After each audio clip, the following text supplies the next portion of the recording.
2, 3. Now you guys hear me or not? Yeah. All right.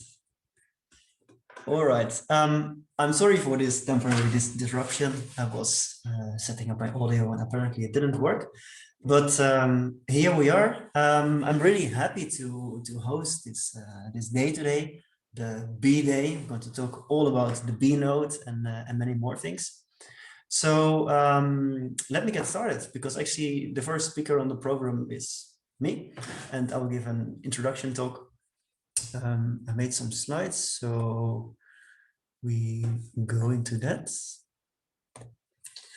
Yep, and here we are.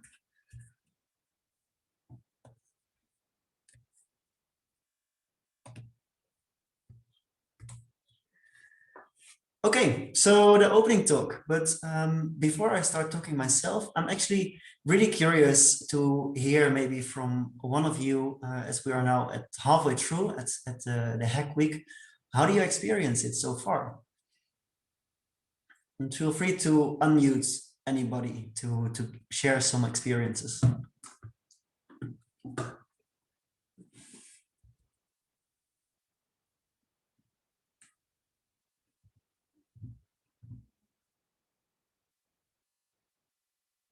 No, not everybody too scared to share something.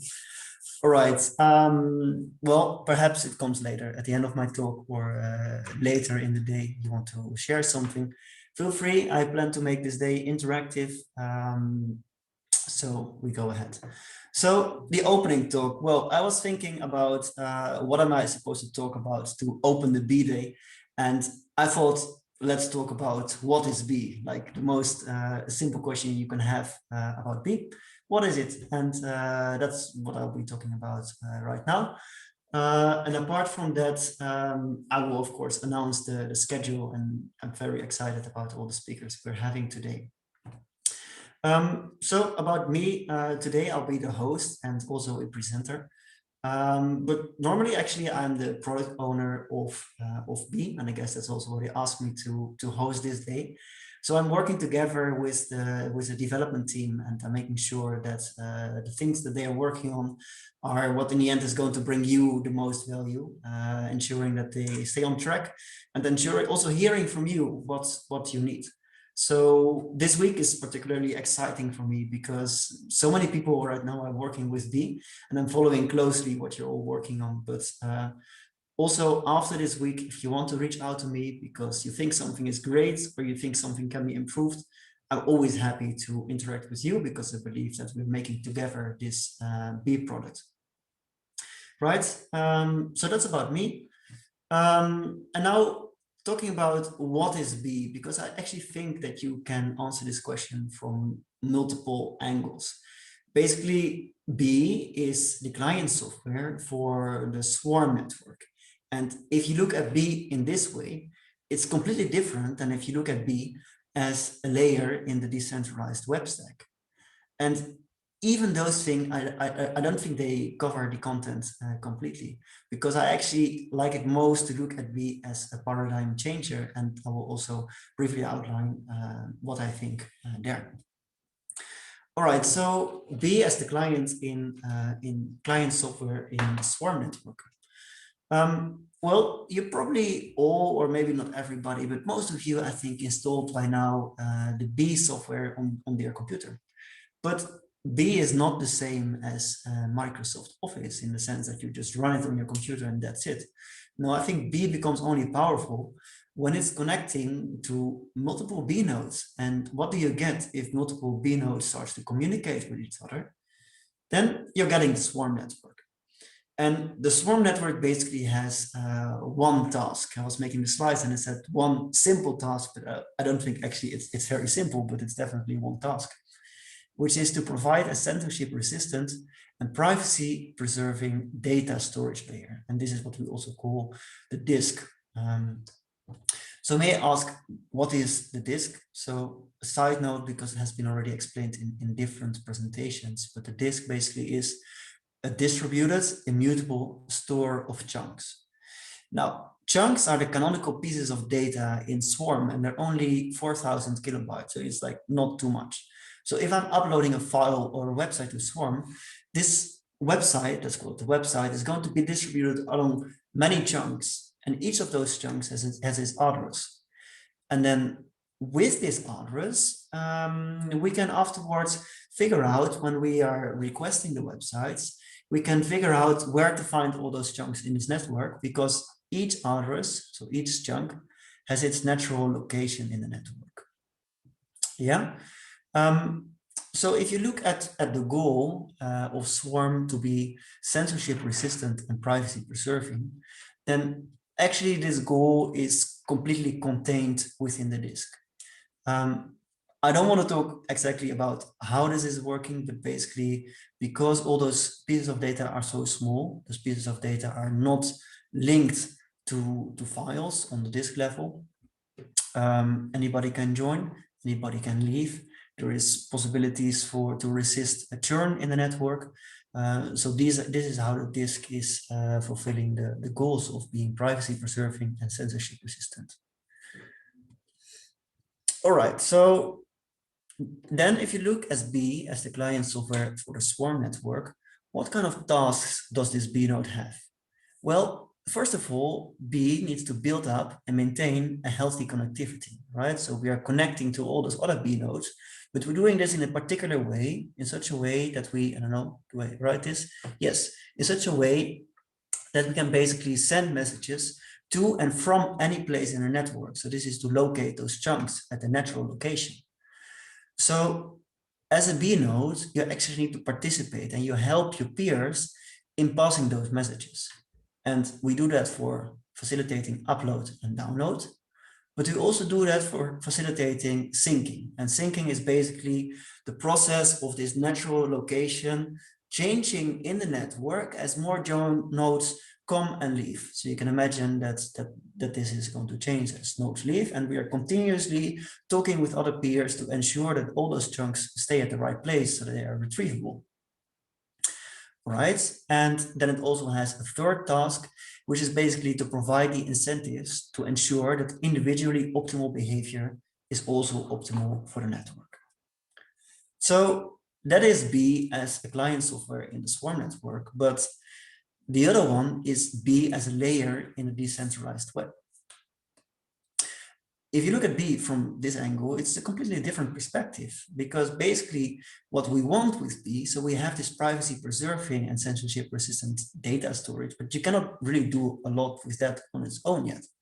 So, and I will talk about this later with Victor in our presentation, but basically we want B to expose a meaningful set of primitives that can be used to create dynamic web applications, and really a multitude of those. Like we've seen Zahur developing FairOS, we've seen BJS on which you can develop React applications with B, all those kind of things we want B to be possible to do. I also spoke with people who are developing email clients using B, and those kind of things is not what B provides, but B provides the meaningful primitives. So people, actually you, can start building those things, right? So from this angle, it's a really different product. So what are those primitives that we are exposing? And I don't mean this list to be exhaustive, but basically it's to upload and download web pages. We do it via the BZZ endpoint. Its ENS is basically the DNS, the DNS equivalent in the Web3. Its feeds, its tags to follow the status of your update, its PSS for messaging, and its pinning for some sense of persistence.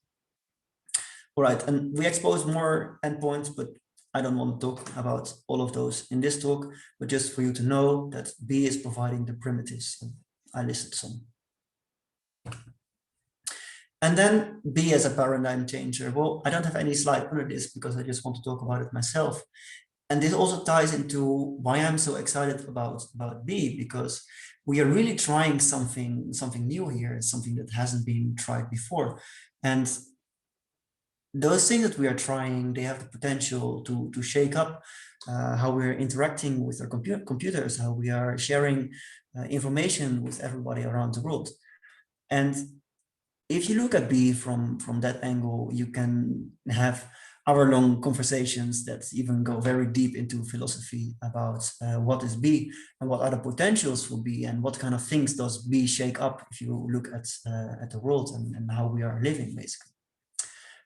So that's B as a paradigm changer. And if you like to have these discussions, I'm more than happy to have them with you at a later point. All right, we came to the end of my presentation, only to talk about the schedule. So the opening talk, it's the end. Right now, Elad is going to talk about the storage incentives, and he's not only going to talk about it, but I think that he's even going to give us a live demo to walk us through that. Afterwards, Victor and I will talk about the modes of communication, and we're going to talk about those primitives and how those primitives are tying into the dynamic web. Veronica will talk about the bazaar. Ivan will talk about the best practices for node operators. I will speak about how to run a node and earn a GBCC. Edu will be talking about how to run B with a dApp node. And I think that Gregor told me that it will be too boring at that point after 2 hours of long talks to also talk about how to run B on a Raspberry Pi Zero. But he told me personally that, you know, if you guys are going to revolt and you really want to have this presentation, we can have it. We can have it today, but we can also schedule it for another time. So by default, we don't have this talk today, but if you really want, it's still possible. And yeah, then at 5 o'clock, assuming that we don't do the Raspberry Pi Zero talk, there will be an AMA, and I'll be asking all presenters to join the stage, and we can ask, you can answer any question to us, and we'll answer it.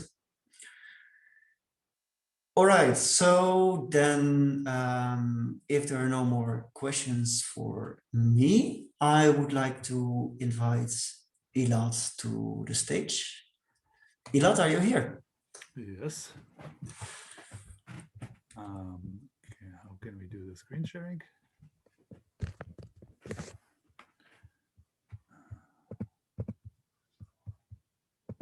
Okay.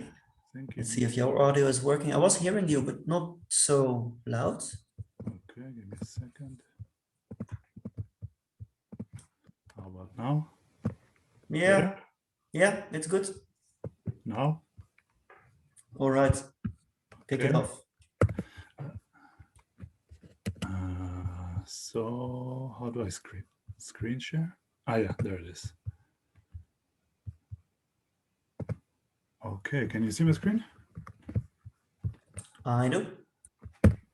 So, hi everyone. So my name is Elad. I've been with the Swarm team for the last 3 years now.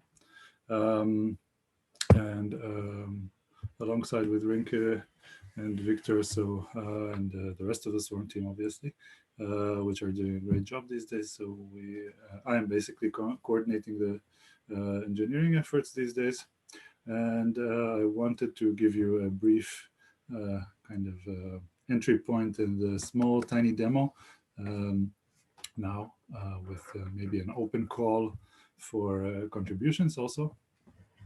So basically, to introduce postage stamps, for those of you who want more in-depth information about this, are welcome to scan this QR code to have a look at Rinke's talk about the swarm and incentivization layers from our last event. Postage stamps, basically, they draw heavily, not just their name, but the whole concept draws from the real world postage stamps, which basically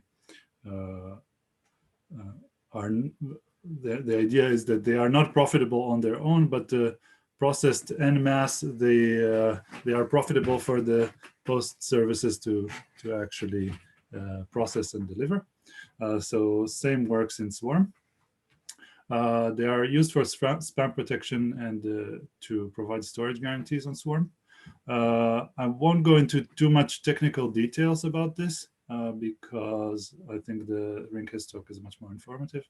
But any questions you might have on this also, you could direct towards Victor and Rinke on the AMA and Fireside chats that we have. So basically, we have a storage incentives branch on GitHub. That's where everything's been happening recently. So it's being regularly worked on recently. So you're welcome to track our progress there. And for those of you brave enough to check it out and try to run it, so you will find new API endpoints which are being added.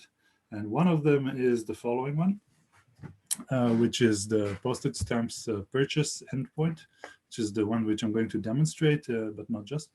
And basically, that is the postage, the API endpoint we will be using to buy postage stamp on Swarm. So the idea is that every chunk that goes into the network that wants to that should have persistence guarantees should be stamped. So once our storage incentives are basically released, it means that in order for you to have storage persistence guarantees, you must buy a postage stamp and attach it to your upload, just the same way you would attach a postage stamp to your envelope, minus the licking part. So basically, as you can see, so most of you are probably wondering, how does this thing even work? So basically, you buy a postage batch, and that batch can stamp a certain amount of chunks. So an important part to note about postage stamps is that they don't work for small, so it's not really worth your while to buy small postage stamps with little that can cover a small amount of chunks, but they are imagined rather as some sort of like a subscription service that you would purchase in order to guarantee a certain amount of data for a certain amount of time, and you could reuse that across different uploads. So when you buy a postage stamp, you would basically supply an amount which is per chunk and the batch depth, which basically means which is used to calculate how many chunks more or less you could fit into that batch. So let's dive into that for a second. So batch size would be 2 to the power of the batch depth, and assuming a uniform distribution of chunk addresses.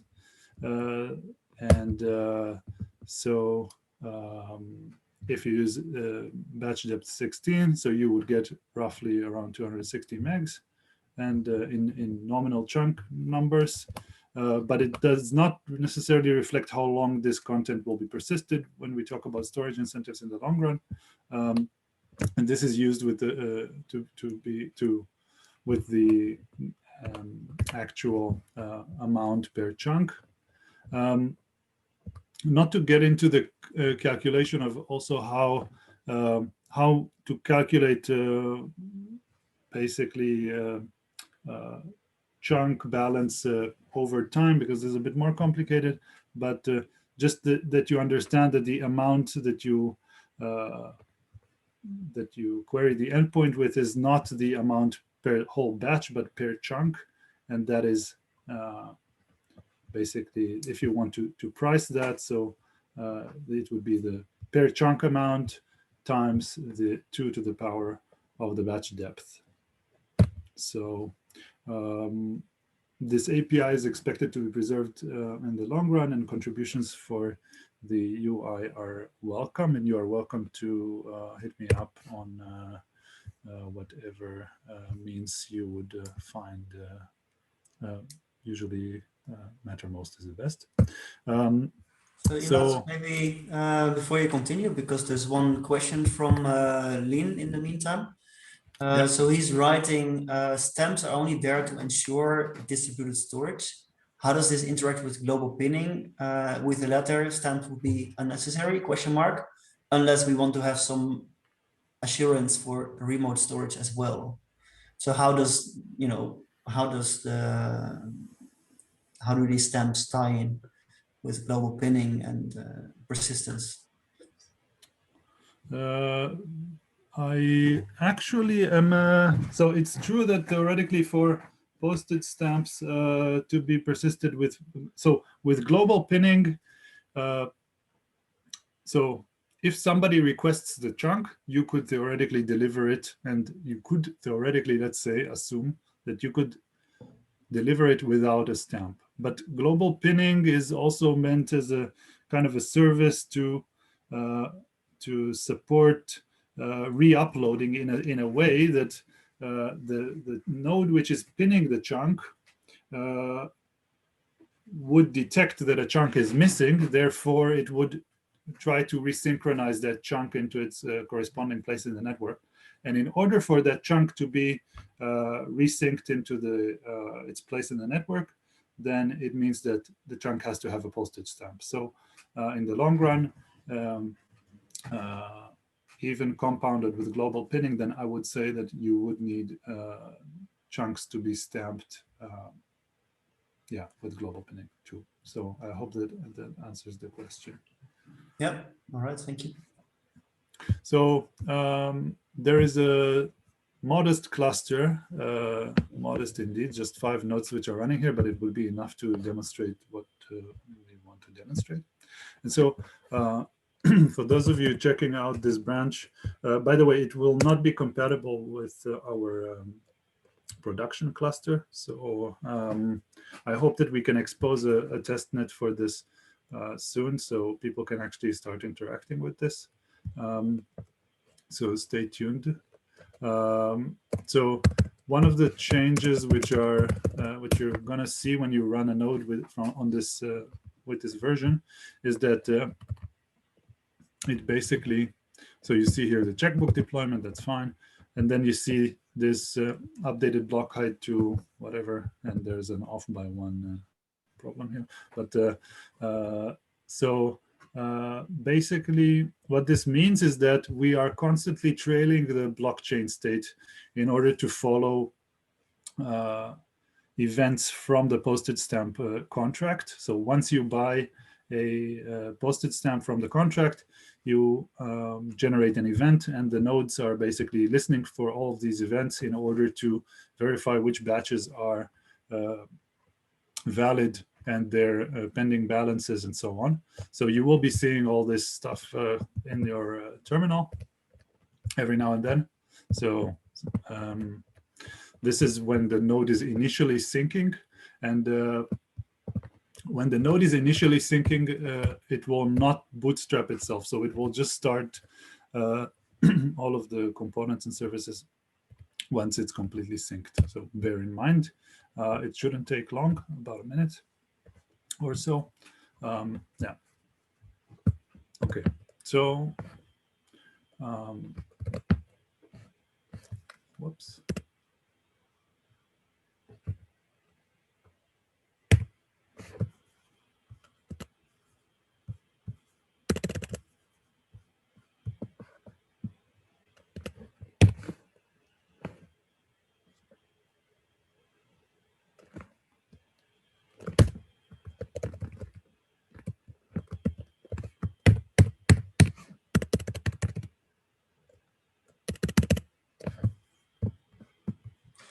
I'm seeing a black screen.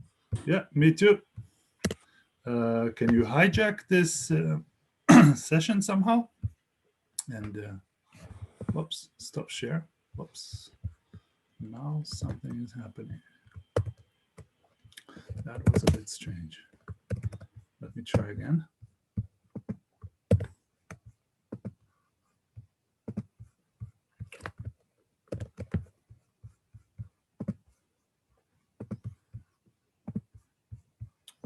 And now? No, not seeing black, but yeah, this is good. Hackers, always getting in the way. Okay, so basically, what we wanted to do is to buy a postage stamp from this new endpoint stamps, and that's the way to do it. For now, it might take a few seconds because it actually waits for the transaction to appear on chain. And now another point to note about this is that because we trail the blockchain tip of the most recent block height with a certain delay, so you basically are advised to not immediately use the batch IDs. And in the future, you will also have to keep in mind that if you want to top up a batch, then you have to take into account this delay. So it's just a few block heights, so not a big issue, but you can't wait for the last minute. And you also cannot use the batch immediately, because then some nodes maybe haven't picked up this new batch ID, and they will think that this batch ID doesn't exist, and then it might be a bit embarrassing. So this is our batch ID, and so just to recap, Elad, what you just did, you called into the blockchain, you sent a transaction via your B node to the blockchain, and now you have this batch ID, and the batch ID you can use to attach it to uploads, right? correct, yeah. All right. And that's what you're going to do right now. Yep. Okay. So here we have a small file, and I would basically just upload it now. And note that you have to attach this batch ID as a header. So here comes this a bit of a UI complexity that some of you might already feel. And so this is why also there is this open call to basically ask for people to help us out with this. So it would be nice if we have some some UI where you can actually purchase this stuff and maintain visibility over how much whoops, yay, demos, live demos, so they always work out. So let's try with the other node. I might have exhausted this one already.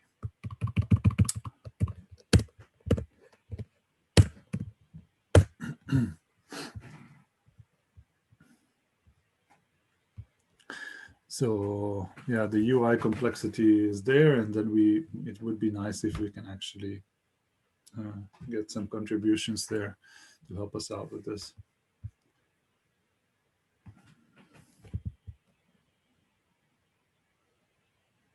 Yeah, so while we're waiting, basically what you're asking for, right, is that the storage incentives branch, it will expose these primitives where you can purchase batches and where you can attach them to the uploads. And basically what we would need is to have some kind of glue code that would sit on top of B, that would purchase the batches, attach them to uploads, kind of manage all of this, right? Yeah, and this we would be putting into all sorts of maybe a Chrome extension or a companion application, and yeah.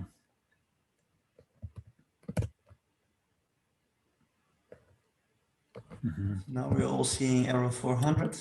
Yeah, me too. How come? This is strange.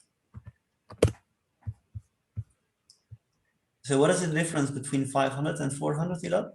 500 is internal server error, and the 400 is a bad request. But actually, this.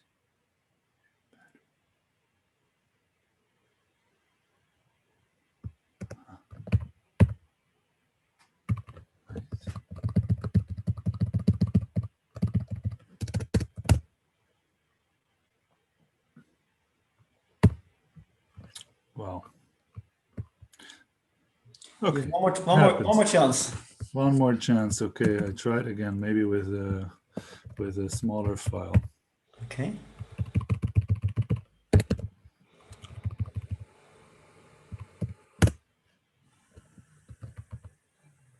So now you made a file, Yeah. right? Creating a badge.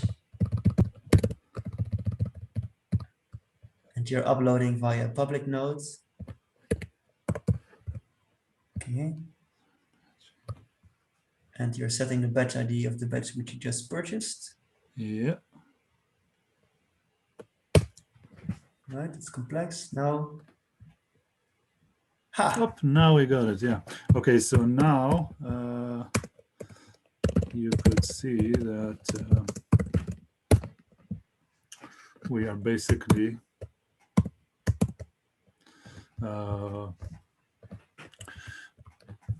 so there are all of these chunks with stamps coming into the local store, and you could actually also see this on the other nodes.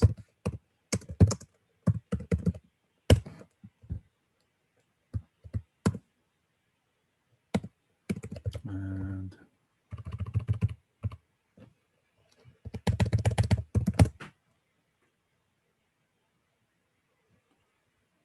yeah, this. So I think we would have like 2 or 5 more minutes, Ilas. Yeah, I think this is yeah, this is chunks which are coming in from other nodes with postage stamps and so on. So yeah, that's the general gist of it, I'd say. And yeah, that's kind of it. So take it away. All right. So I saw quite a lot of questions coming in the chat. I understand, because this is a completely new feature, even though theoretically it was announced before. Now we're seeing it in real life. So let's give it 5 more minutes for questions. Yeah. Let me have a look. I made a mess here with the screens. So Okay, I can ask the question of Rodrigo. He says, before you had 500 errors and then 400, like, what is the difference? Like, what do you mean that it was exhausted by the nodes? It's just yeah, I think I balance? mean by the balance that was deposited there. So yeah, because we did some deposits to these nodes for the demo, but I've used them earlier a little bit to test this out, and I didn't do more deposits. So yeah. Right, so I think Dusan is putting up the hands. Please feel free to unmute and ask a question.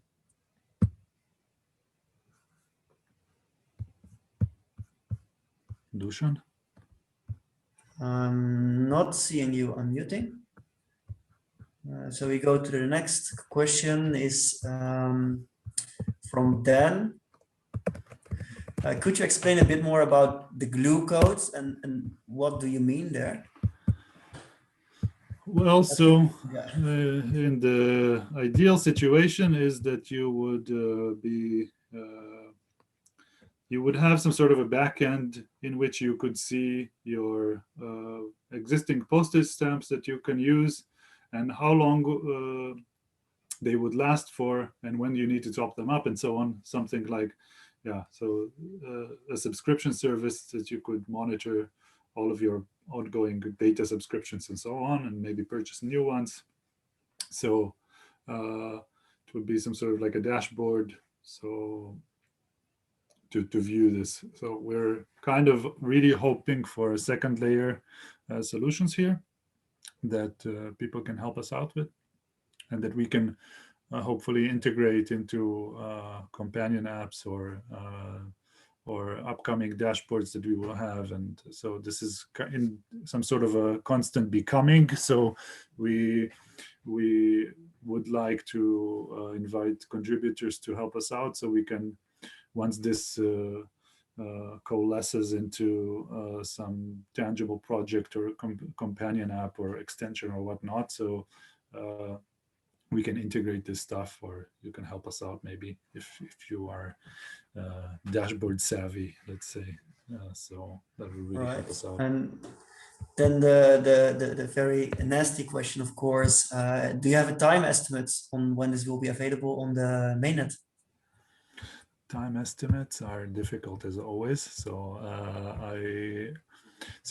like we on mainnet, so this there's other things that need to happen. So we would like to audit this. We need to do all sorts of testing, and there's still some things that need to be wired in. So we need to actually wire in the actual garbage collection logic that would ensure the persistence of stamped chunks, and this code is already has been written, but needs to be slowly shelved into the code base, and this is going to happen in the upcoming weeks.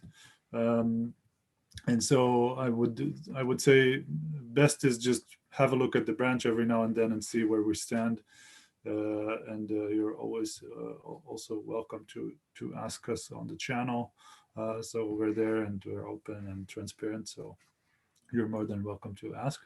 I also saw a question about this. Yeah, I think actually we are out of time right now. So I would propose everybody who has questions, maybe you can write to people how they can reach you, and perhaps also that we are this evening in the Gather Town, so people can ask all their questions about this in particular. Yeah. Yeah. So you can see my GitHub and Mattermost handle here. Get in touch, and I'm happy to discuss anything. Yeah. And so. Yeah. All right. Well, thanks a lot for that demo, Ilat. It's looks like you're having something that works. Thank you. And I'm very curious to see this moving forward. Thanks a lot. Me too. Yep.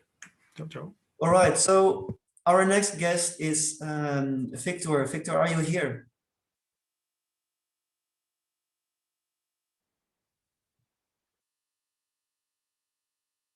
Victor, 1, 2, 3. I see that you're in the call. Yeah. I am indeed here. There you are. So I just want to give everybody a bit of a backstory, because Victor actually kind of sneaked into this day, because yesterday I got a message from Michelle telling me that Victor really wanted to talk about something, and whether it would please be possible that Victor can have us. So Victor, of course, I was actually sticking into agenda. I'm curious, what is so pressing that you really wanted to talk about? As if you didn't know, Grinke. Yeah. So my sneaky request was to talk a little bit about the different modalities of communication. So basically, to compare the feeds and PSS, and in general talk about chunk types and these primitives of communication that you have in Swarm, and maybe have some clarity around what they are used for and what their special features are, and how they can coalesce into a whole solution for various communication modalities. All right.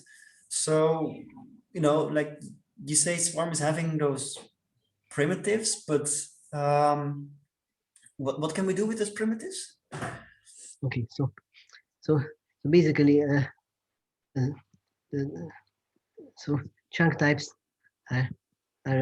can be content addressed, and can be there's another chunk type which is called single owner chunk, which we can basically say that they are context addressed if you want, and I can explain what it actually means.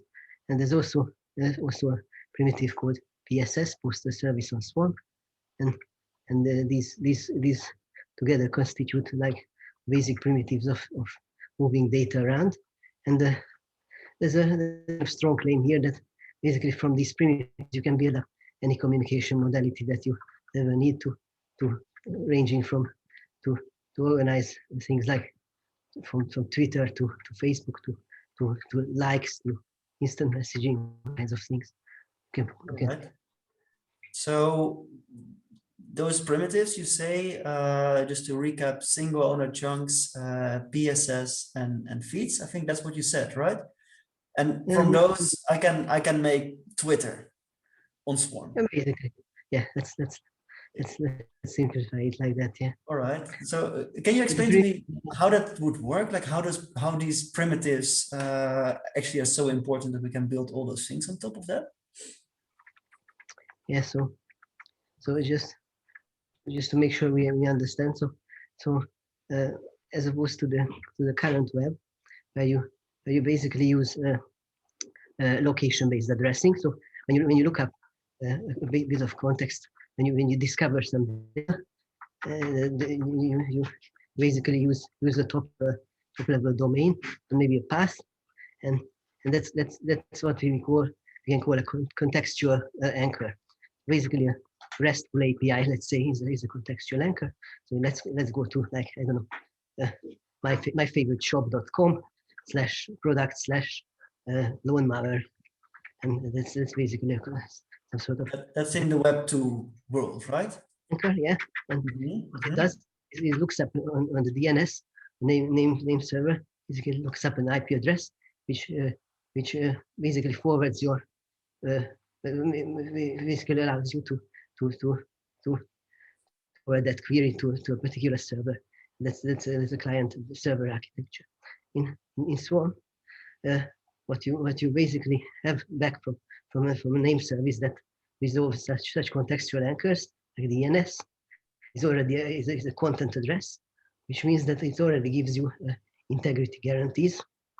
So it gives you the digest that is deterministically taken from the content. So if you change one bit of the context or the content, then you get a completely different hash, which means that if there's some authentication attached to the digest, basically through the DNS transaction, basically the owner of the DNS resolver authenticates that they actually want that piece of content to be associated with that context. Then you can make sure that there's no more hacking possible. So you can make sure that what you see is what the author or owner of that context is intending to show you. So what you're saying here is son for president, be cool and get your bitch ass Trump. Ain't talking elephant. I've been killing shit for too long. I'm like a veteran. Lucy got shot, now he taking medicine. But anyway, GK, I be in them big. What's this? I bounce walking broad day. Try to run, get caught. That bitch got hit. That hoe is in the. Guys, is this my computer or is this just somebody? No, it's someone unmuted. So I don't know. Maybe you can just disable. All right. Yeah, it's very nice music. Okay, Victor, I don't know if you're still here, but I actually was just about to.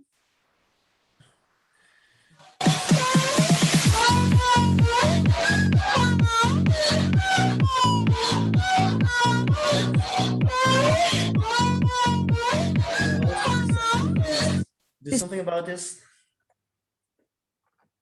Yeah. Oh, it's running the session. Yeah. Okay.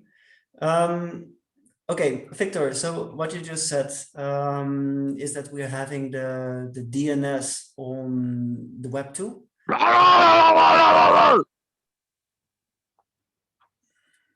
Okay. So we're having a DNS on Web 2. And you say that we have the equivalent of ENS on Swarm, but not just an equivalent, but actually better because we're having the content protection, right?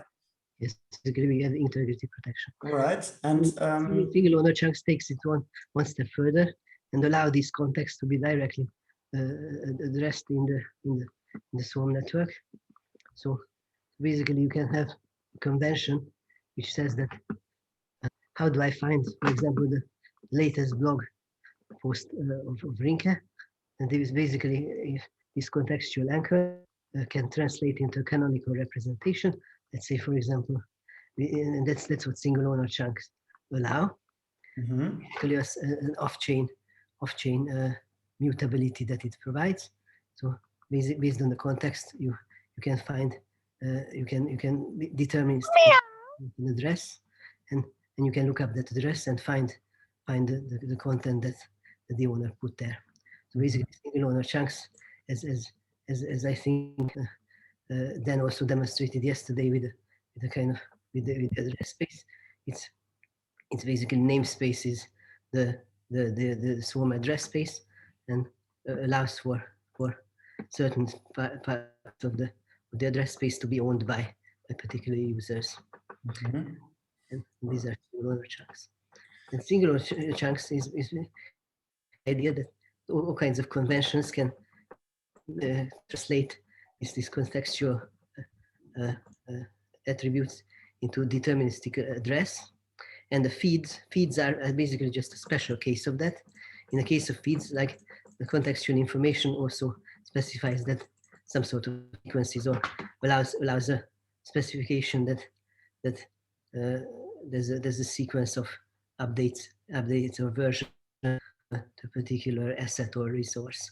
So basically, versions of a data set, or updates to like status updates in Twitter, or something equivalent, or basically just indexing by time. And the new B release actually contains an endpoint that allows for feeds to be generated, and basic sequence based feed indexing to implement like these kind of okay. So we're having normal chunks with ENS, and we're having single owner chunks with feeds. I think talking about messaging, there's like one primitive which is left, right? Yes. So PSS, which is, if you like, it's not really even a primitive, because it's basically just a special case of a content address chunk, which is used for direct push messaging, because how you can use the feeds, for example, for messaging is an interesting question. But for example, you can use feeds for two-way communication by having an outbox method. So basically, this contextual anchors that I said can also specify that this is the way you can find my next message in a two-way communication channel, and therefore the parties in the conversation can generate these addresses and get the next message in line. So that's where you can use feeds for real-time messaging. But what you cannot do with feeds is push media, basically push notifications. So for feeds you have to have pre-agreed convention, and you still have to pull the chunk or the content that the sender put to the network. But with PSS, you basically allow the node to directly receive a message by generating a chunk that falls into their neighborhood, and basically use the same upload protocol that you use for normal chunk content to transfer that message to the neighborhood of the recipient. And since it uses a cryptographic structure that makes it completely indistinguishable from an encrypted chunk, it's kind of zero leak messaging. So basically, you can send a push message to a node that wants to accept it, wants to receive it, and when they receive a chunk, they can try to open it, and if they find that it's a message for them, then they can dispatch it to the client that subscribes to a particular topic or to particular messages. So what it basically allows is unsolicited messaging to a particular party. So if you publicize your listened topics and your neighborhood, then anyone can send you a message. So what it allows is basically anonymously, or you basically sending you messages without you knowing the sender, or without accepting particular sender to send you a message. So it's basically an inbox which I can open, right? And everybody can write to me. And this is this push concept, which is not possible on feeds and normal chunks, right? Because then I actively need to look for that. Whereas here I can get a notification, right? Correct. And that's why PSS is eminently suitable for initiating contact. So basically, there's an initial message or handshake to start a communication channel. Okay. Perfect to implement, for example, the Diffie-Hellman handshake of the Signal protocol, for example. And then once you establish this initial contact, then you can basically establish a convention to an indexing convention that allows you to exchange further messages in the communication channel through feeds, through single links. Okay, so Victor, I hate it so much actually to only have a 15-minute conversation with you about this, but I really want to ask this last question, which is, can you please explain me how you think that this primitives, right? We talked about single owner chunks and about content address chunks and ENS and feeds and PSS. How you envision that that these primitives actually going to provide the web that we are accustomed to, right? So I don't expect, to be honest, a user to be manually signing PSS messages or to even know about feeds, right? But still a user would want to use Twitter. Thank you for the question. I mean, it depends on what user, of course. We at the moment we're basically targeting savvy developers who, in my event, who will come up with a vibrant second solution that use these primitives. But to answer your question a bit more concretely, in the book I envision and I describe various particular uses of these primitives.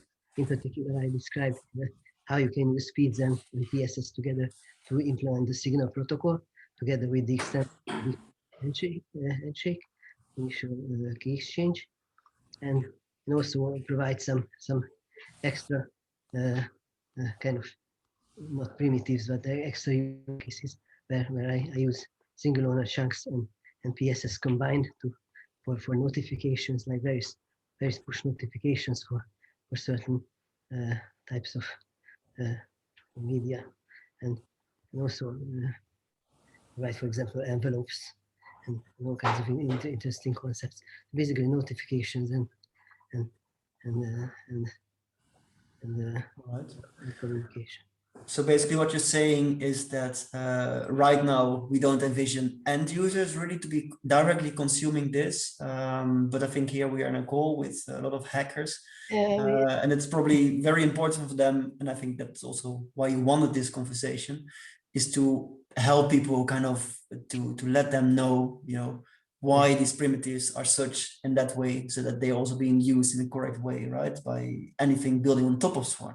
Yes, so two closing remarks. So one is that so I wanted some clarity on, it's often kind of mistakenly assumed that PSS is for real-time communication between nodes, and feeds are for something different, like, for example, as a sub blockchain ENS solution. But in fact, it's wrong, and both can be used for both real-time and post asynchronous communication. The main difference is that PSS is unsolicited anonymous initiation of conversation to a publicly known identity, while feeds can be used as a kind of feed construct, or basically a construct that translates contextual anchors to addresses in the swarm, and therefore it's kind of they have versatile use. And the second closing remark is that maybe a more pragmatic one relating to the V-Day, is that you're asking whether I expect end users to use it. I mean, I kind of do. So the current feed implementation is maybe a good use case which can already be used by end users, and at the same time it's kind of a relatively small additional. a bit of additional implementation on top of the single owner chunk primitives. Physically provides a sequential feed lookup and sequential feed creation, so you can already use it as an end user to basically publish subsequent versions or updates to your website, or that's basically maybe in the most the clearest use case for these feeds. So I already envision end users, or well, we don't really have end users here. I mean, we don't talk about end users really, but I can not so deep into dev people can already use this endpoint for something really useful. So basically, updates to a website without interacting with the blockchain. Okay. Well, thanks a lot, Victor. I hope you have the feeling that you could express right now what you wanted so dearly to express. Is there a way how people can reach out to you if they have questions after this fireside chat for you personally? Feel free to shoot any questions. At the most of, and of course, I might be part of the AMA, so if you have any questions, ask me anything part at the end of the day. Okay. I imagine there is one, right? Yeah, great. Well then, thanks a lot, Victor, and it was a pleasure talking to you in this way. Then we're going to our next speaker, and we are 15 minutes after the schedule, I think, because of the disruptions and the demo it took a bit longer, but I think it's okay. Veronica, are you here? Hey, I think you're still muted. But yeah, so what are you going to talk about? Cool. So today I'm going to be talking about like the bazaar, like the actual Buzz token and how it works and how the actual bonding curve underneath it works. So I just need to be able to share my screen real quick, and then we can get started. Okay, well, go ahead. Stage is yours. I can't share my screen, which was probably for the best. That's okay.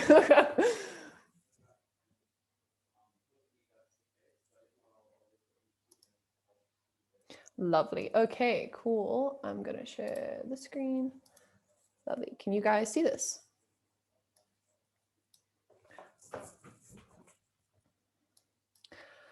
Okay, perfect. All right, cool. So today I'm going to be talking to you guys about the bazaar and how it actually works under the hood, as well as the bonding curve and how the whole ecosystem kind of fits together. So we're going to be specifically just going over like what is a bonding curve. In case you're not super familiar, we're going to go from pretty much scratch.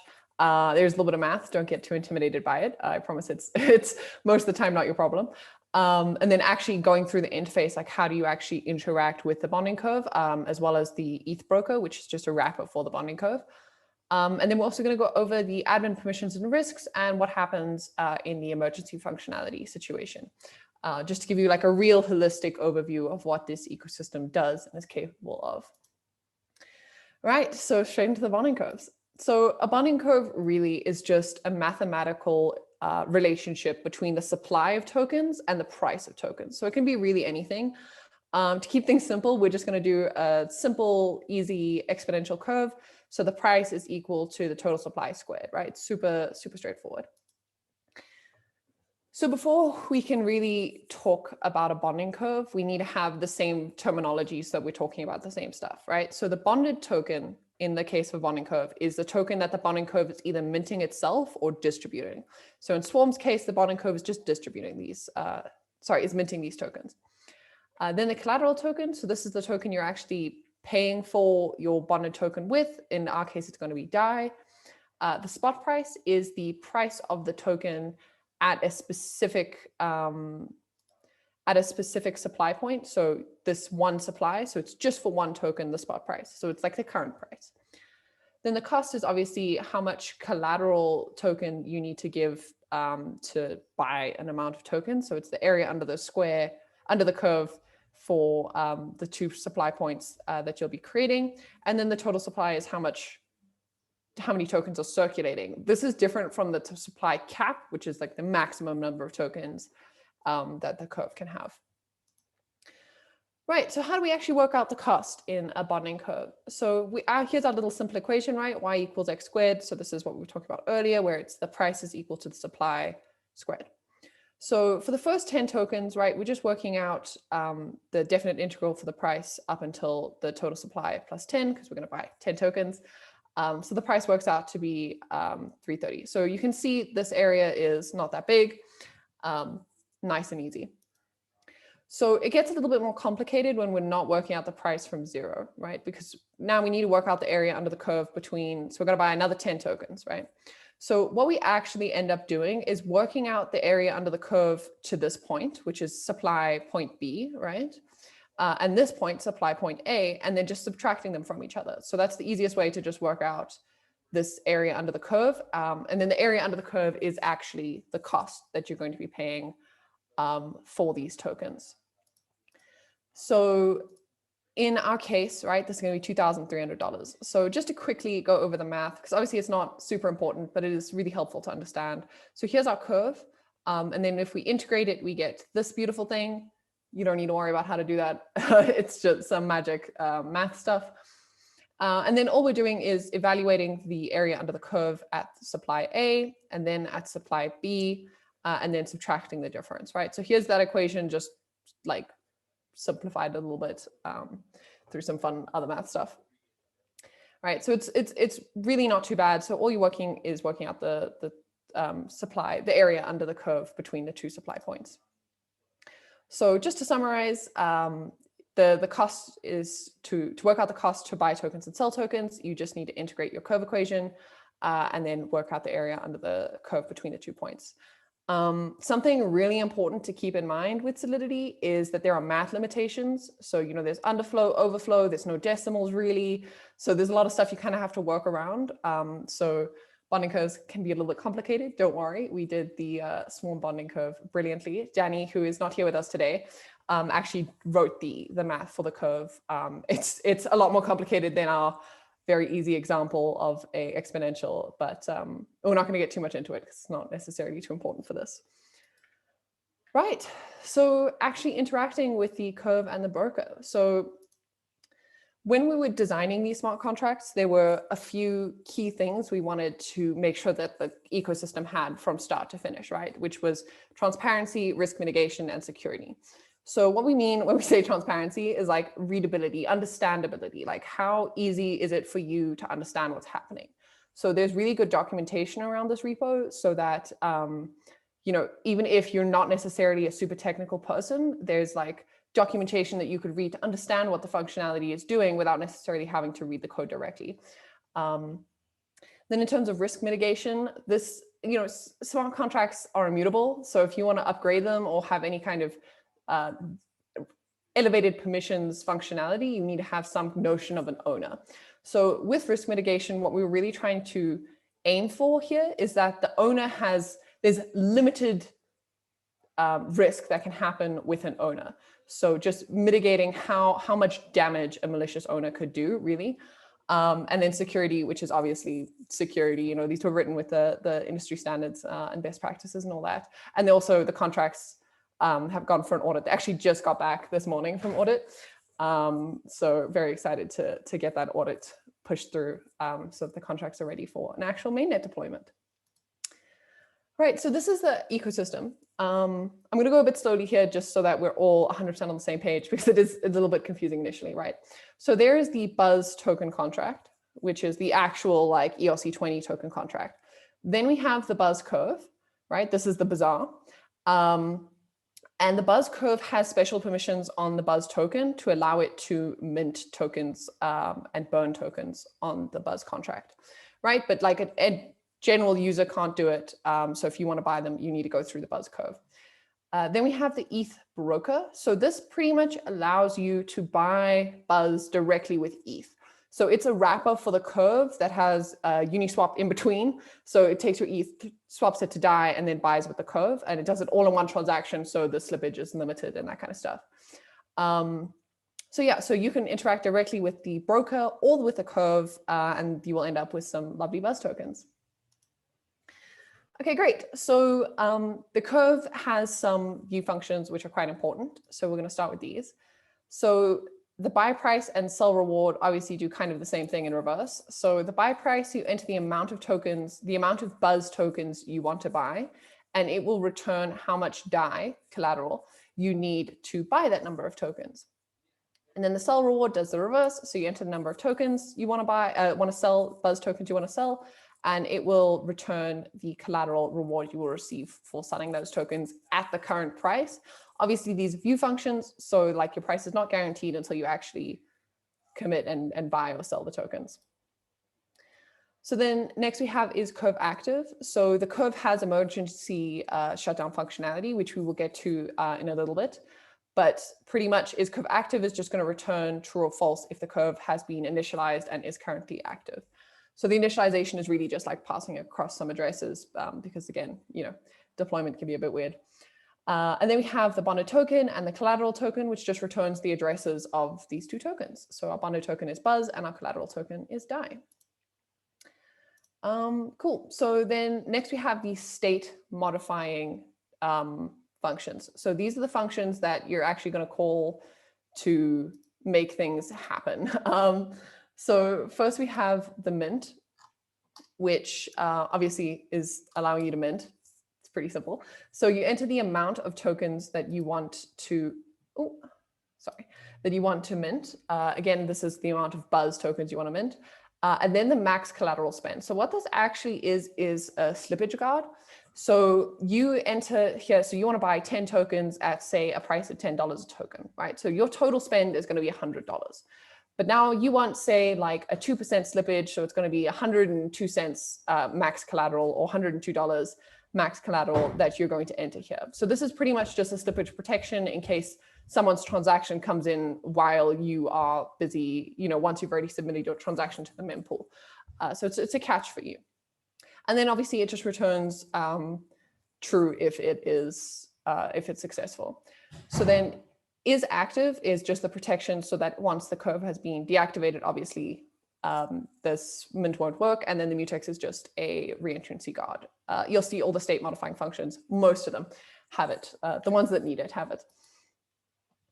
Cool, so we have mint 2, which is pretty much exactly the same as mint, except you can add a to address. So you can mint to a specific address, you know, so if you want to mint to your node or your little Buzz node, then, you know, you'd put the address in here. Again, it's protected by is active and the mutex, and then returns true.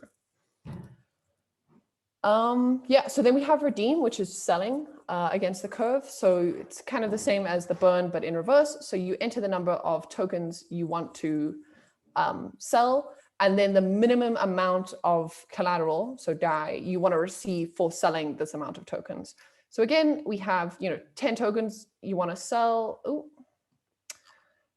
lovely. Sorry, give me a second. Yeah, so you have 10 tokens you want to sell at a price of $10.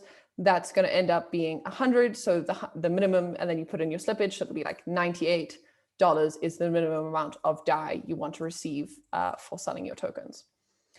Right, and then we have the shutdown, which is owner protected, and then shuts down the entire curve. But we do go into this in a bit more detail later, so don't worry about it too much.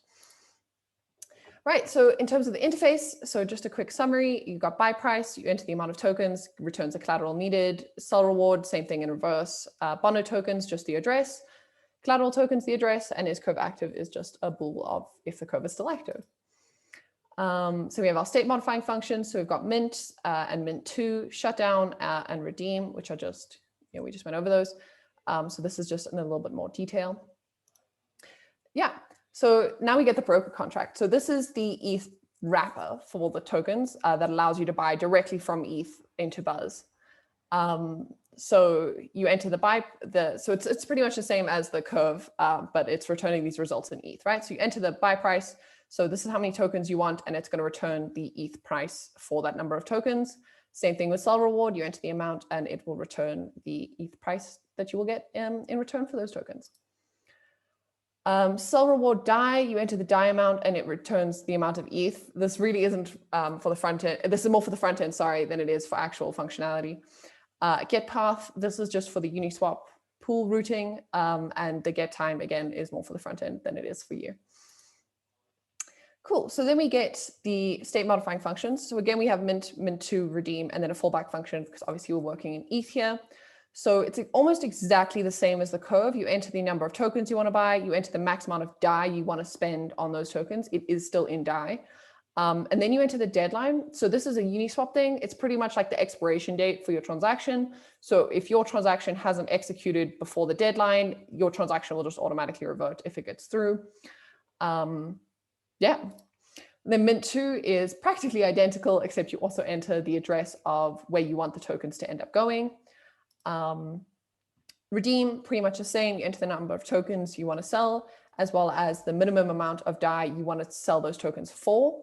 And then the deadline of, sorry, you guys can still see this, right?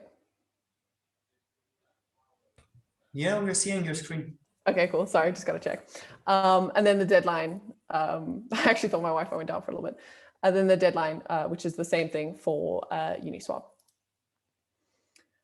Cool. So then we have a little fallback function. This is just to accept ETH from the router. It's not for you to send ETH to this contract. It will revert. Cool. So just a quick summary. We've got our view function. So you get the buy price and the sell reward both in ETH. The sell reward DAI, which is really just for the front end. Get path, which is just setting up the routing for the Uniswap pools. And get time, which just returns the current timestamp. Then we've got our state modifying functions. So we've got mint, mint2, and redeem, which are the standards. And then the fallback function, which is again just for the Uniswap pool.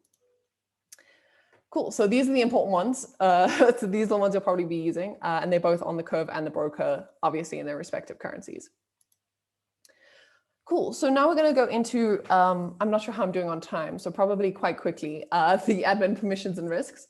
So this isn't necessarily, super important to you as hackers, but it is super important to like the Swarm ecosystem that it is well defined and easy to understand what's happening on the admin side. Right, so there's the notion of an owner in the Buzz ecosystem, but obviously, as we were talking about risk mitigation earlier, we have really tried to keep the owner's blow-upable status to very low. So the token itself, so this is the Buzz token, has a minter role. So this allows someone to just mint tokens unchecked. So at deployment, the minter role will be the Swarm multisig wallet. But once the ecosystem is finished deploying, because again, you have to deploy each contract one by one, down Solidity. So once the ecosystem is finished deploying, the Swarm multisig hands the minter role over to the curve and then renounces themselves as minter. So this allows the curve then to mint tokens, but we'll get to that. So the risks of this is malicious admin could mint tokens unchecked. This is mitigated by a multi-sig wallet. There's accountability and there's also a group. So it makes it much less likely that something would slip by accidentally. Then the admin could not give the curve minter role. This is mitigated because the curve just won't function if it's not the minter of the tokens because it needs to be in order to work. Cool, so we get our curve. So the curve also has a notion of an owner. This is more of an owner than a minter. And then the only thing the owner is able to do on the curve is shut down, is call the emergency shutdown, which we'll get into now. So the risks is that the owner could renounce ownership, which would leave the curve without an owner, which means it could never be shut down, which isn't necessarily the worst thing that could happen. But again, this is mitigated by the multisig. And the owner could also transfer their ownership to a malicious address. This one's a bit, again, there's a very limited stuff they could do. So even if it was transferred to a malicious address, all they can do is shut down the curve. It's not the end of the world. And it's also, again, mitigated by a multisig. Then the broker doesn't have any notion of elevated permissions. So it's actually absolutely fine. There's no risks. It just is how it is. The broker will, however, shut down itself. If the curve shuts down, it will stop working. So speaking of that shutdown, just going to go into it in a little bit more detail, just so you understand the kind of situations that would arise that would actually lead to a shutdown. So, a fatal bug is discovered. Hopefully not. It's already been audited. So chances of that are quite low, but you never know with Solidity. A new type of flash loan primitive is created, which, the last flash loan absolutely broke a whole bunch of contracts. So, You can never predict those kind of things. It's an unknown bug. And then also another reason to shut down the curve would be to cap the total supply of buzz. So if the curve gets shut down, no one can mint on the token. The circulating supply is then the total supply. So right, the shutdown process. The first thing is an event happens that requires a shutdown to happen in the first place. And then the emergency shutdown transaction is submitted to the multisig wallet. The admin addresses within the multisig then approve that transaction, and then the shutdown function executes. So when it executes, the curve will renounce minter, so it will remove itself as a minter on the token. So there will no longer be a minter on the token, meaning the token supply is capped at whatever it is when this call happens. The curve then sets itself into an inactive state. This is irreversible. So once you call shutdown, you can't unshut down. And then the curve emits shutdown code, which is more, again, for the front end. Yeah, so that's everything. So let me know if anyone has any questions. I hope my timing was a bit better there. I know we're a bit over time, but yeah.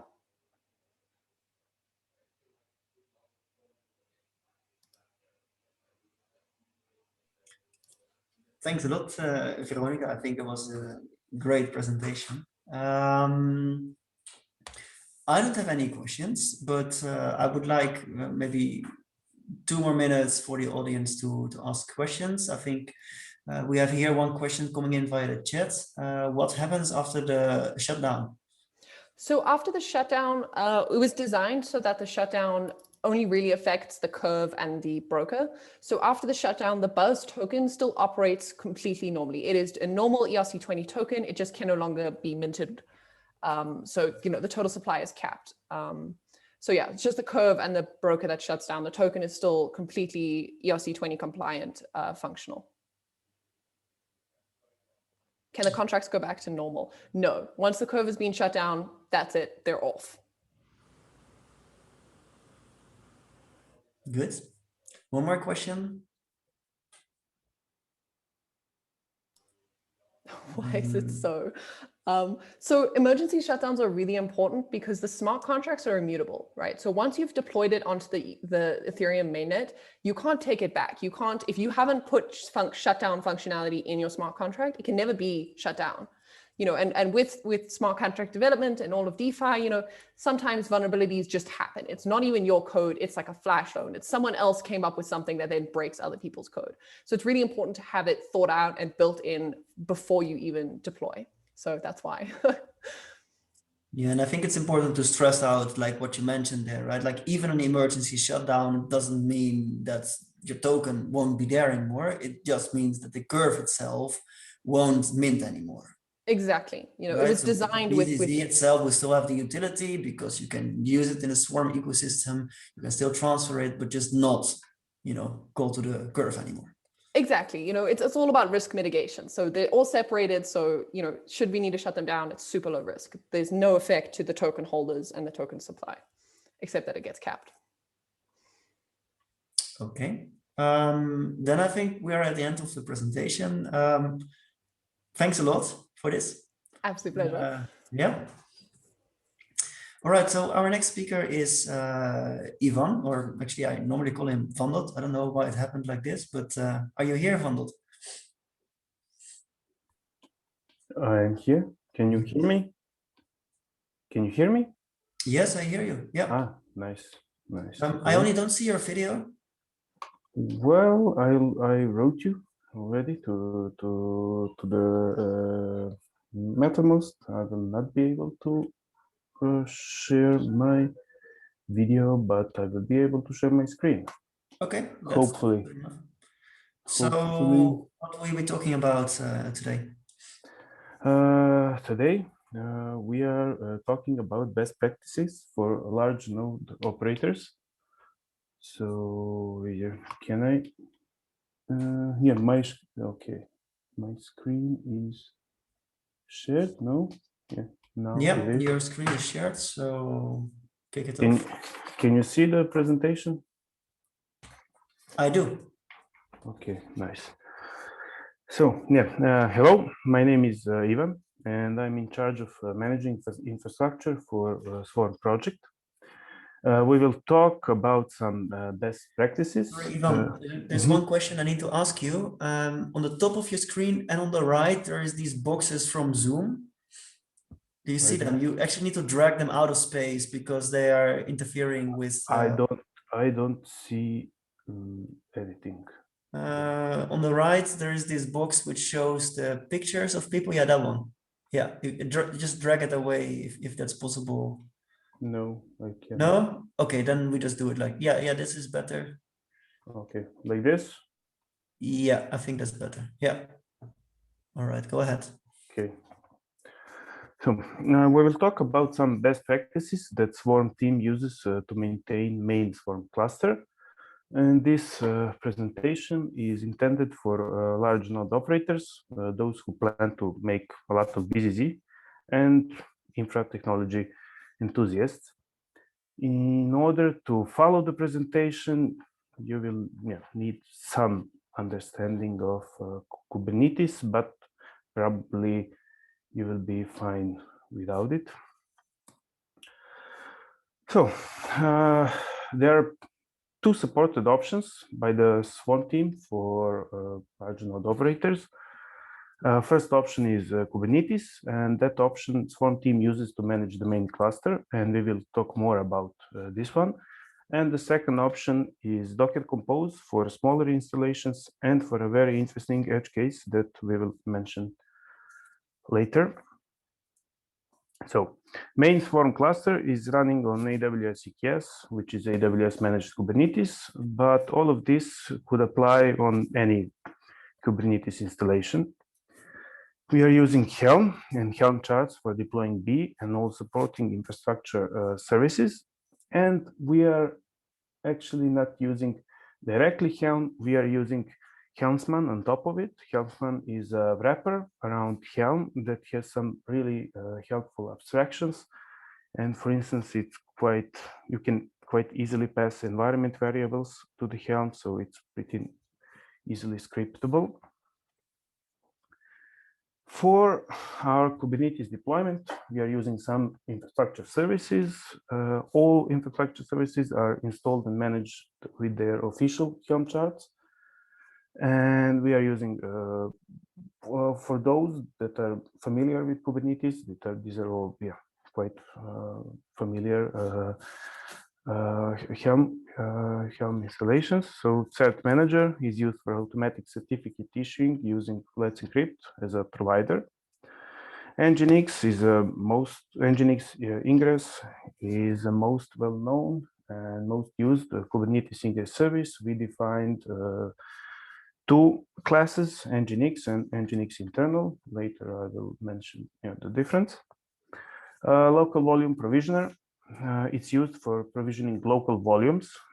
B nodes are using local SSD disks on the instances for the better storage performance. Prometheus operator is used for collecting metrics and alerting. Locky stack is used as a central log aggregator, and Jaeger operator is used for collecting traces.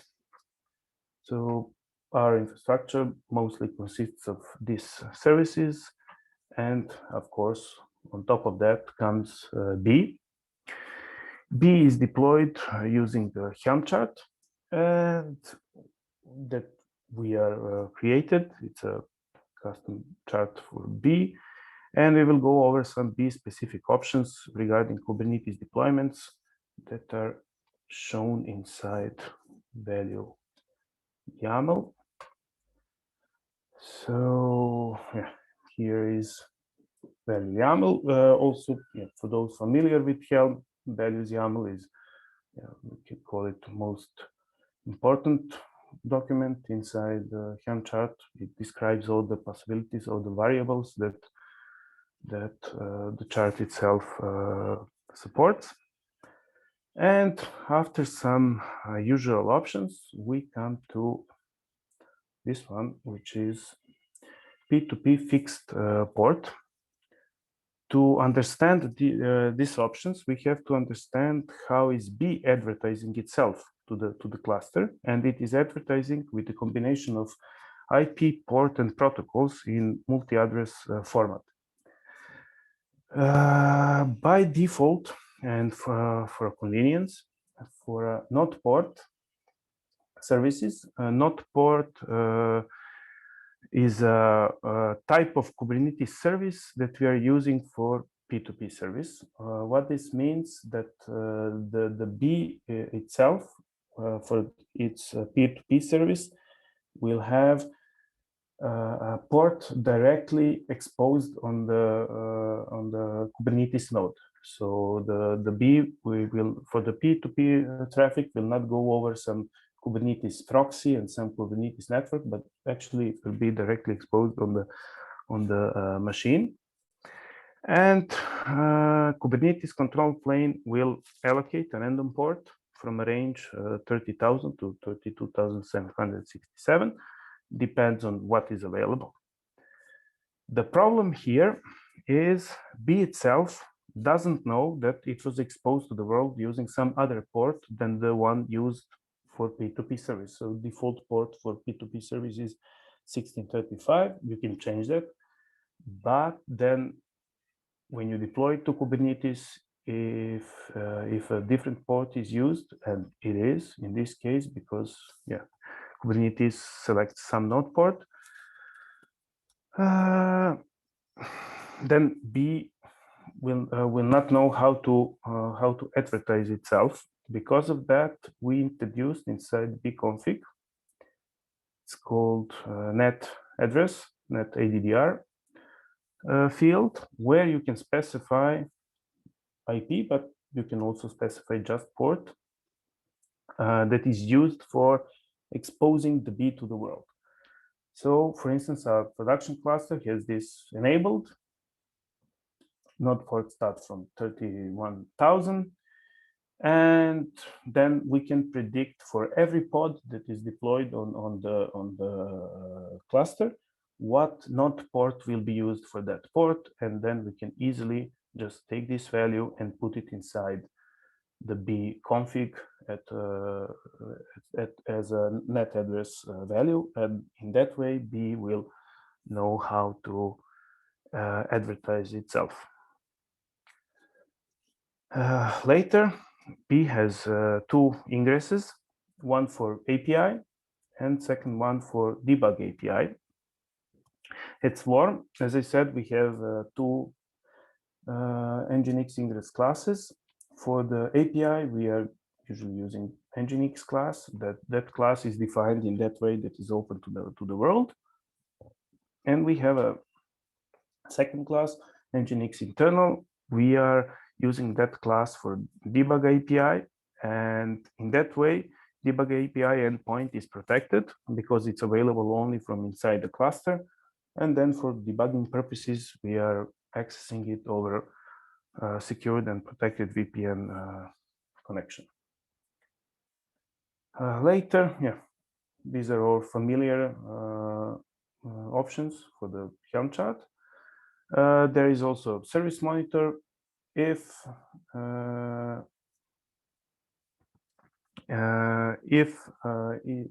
somebody uses Prometheus operator, then all you have to do is enable this, and you will have automatically enabled and configured the monitoring. That here is also the way that we are using for some relabeling and so on. And in that way, we are monitoring our cluster. And then inside the bconfig, we have all the config options that are available to the B. And they're of course added whenever we add a new option for a B, we are adding a new option here. And there is one really important, that the option called boot node. It is used to tell B how and where to connect to the cluster. By default, it connects to the main cluster using DNS ADDR, DNS address. Maybe somebody's familiar with it. Is a DNS discovery protocol from multi-formats, inventors of the multi-address format. that Swarm uses. Also IPFS uses that format and so on. So yeah, by default, when you connect, actually the bee does DNS discovery and in that way detects the main cluster.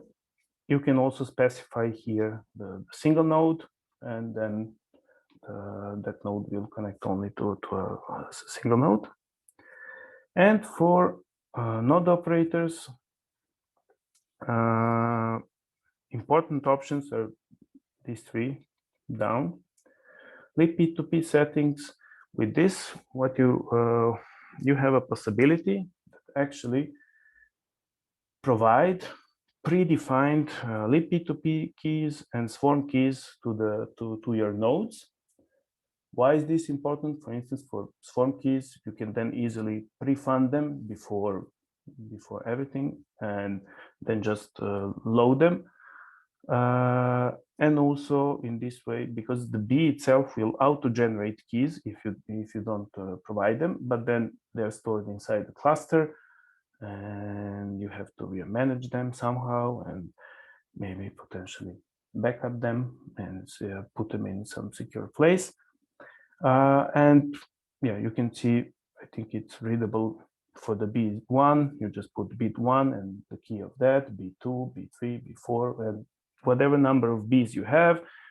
If you have, I don't know, 50 nodes inside the B cluster and you put 20 keys, the later 30 nodes will auto-generate the keys. So yeah, it's implemented in that way. So you can add existing libp2p keys, you can add existing swarm keys, and if needed, you can also enable clef. We are recommending usage of clef as an external signer. If you enable clef, again, you can preload already existing and hopefully pre-funded keys to your cluster. Also add the password for that keys. And what will happen alongside every bpod, there will be started a clef sidecar container. So every bpod has one dedicated clef signer for its purpose. Let's go back to the no. What happened? Okay. So at the beginning, regarding Kubernetes stuff, and in the beginning I mentioned some interesting edge case. Imagine having a really large disk that you want to connect to Swarm. Somebody would think of just increasing the DB capacity inside the config to some really high number, but there is a catch, and inside large node operators section in our docs, we can see what is written. So how should I approach? Assigning more space to my B node, or running, zoom it, or running multiple B nodes?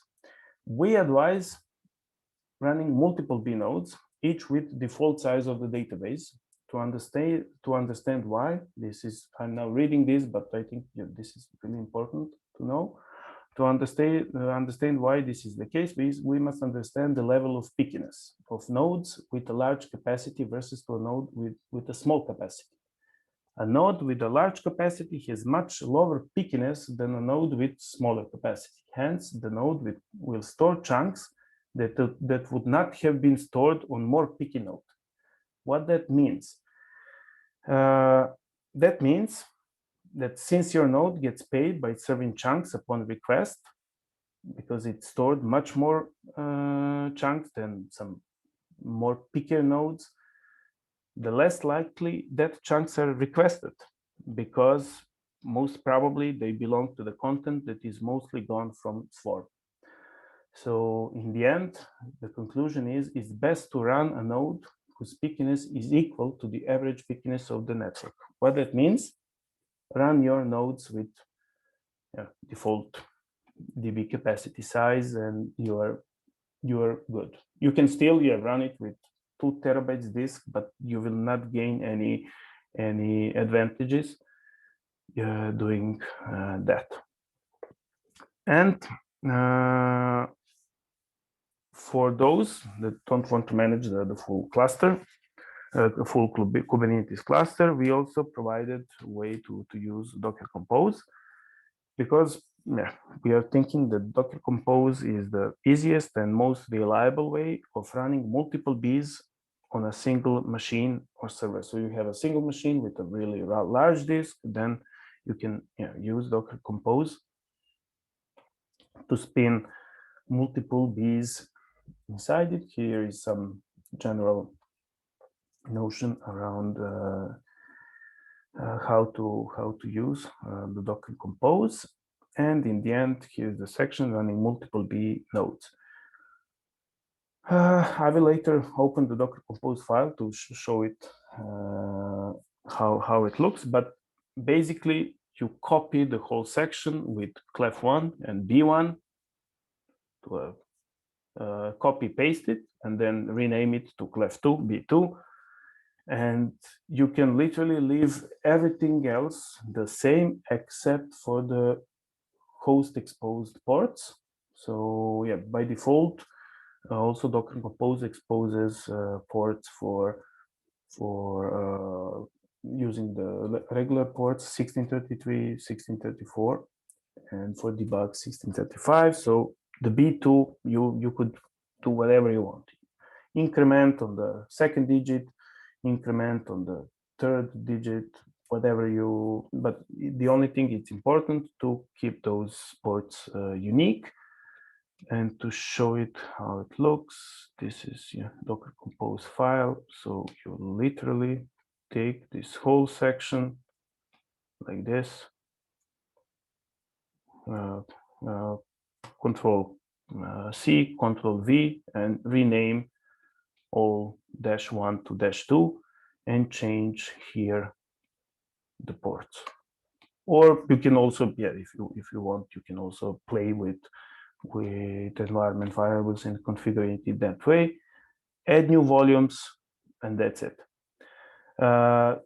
If somebody used Docker, then probably knows that adding volumes will actually consume the disk where Docker storage is, but you can also here, not using volumes, you can also mount the partitions of your disk directly. So /user /home whatever username, and so you can explicitly mount exact paths of your disk and dedicate those to your B nodes, and in that way, you can easily create smaller chunks of your big disk and run multiple Bs on top of that. Here is the list of these 3 links that I use to share more stuff around it. Thank you. That was all. If you have some questions, please shoot. Back to you, Rinke. All right. So unfortunately, I think we cannot do questions right now due to time constraints, but I need to put on my video due to time constraints, but I would propose that you also stay for the AMA and afterwards in the Hackathon so people can ask questions there. Yes, sure. Thanks a lot for the presentation. So especially for big node operators, you can imagine this might be a lot to digest in one presentation. At the same time, we do have quite some experience in running this. So if you have really serious intentions to run a lot of nodes, swarm nodes, of course, we are very much supportive of this. And please do reach out to me or to Vandot, anybody of the team, and we can help you out. Okay, so the next speaker, I'm going to speak myself.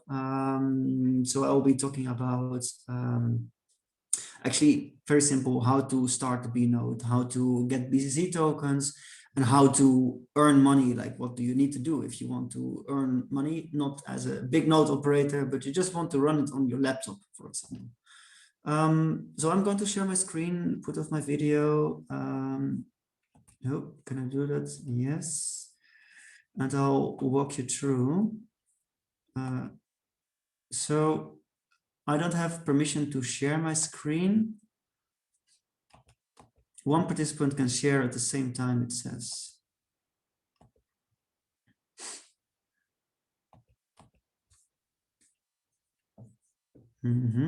Please, host, can I become a host so I can share my screen?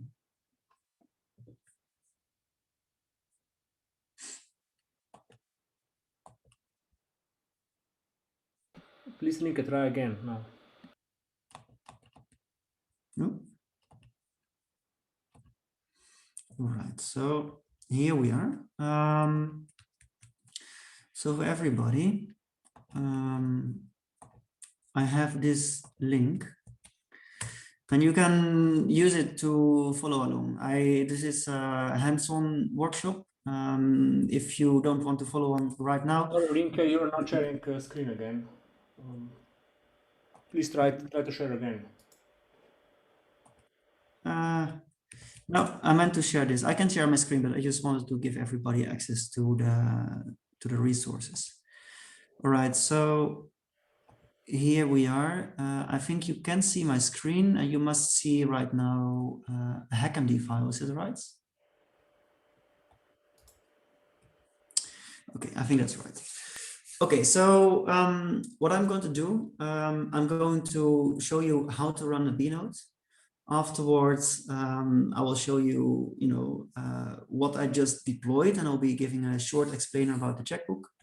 I'll briefly walk you through all the relevant endpoints with respect to earning money with your B nodes. And then I'll show you how you can export keys to MetaMask if there is time left over, and if not, I won't show it. Okay, so how to run a B node? Basically, the first thing that you need to do is to install B, and I'm running myself on Ubuntu. But if you are a macOS user, we can do that as well. If you're a Windows user, unfortunately, we don't have bclef yet packaged. We're waiting for a release from Go Ethereum. But as a Windows user, you can, run bclef as a standalone. So there's still some options. But I'm Ubuntu. If you are not on Ubuntu, it will be largely the same, small differences here and there.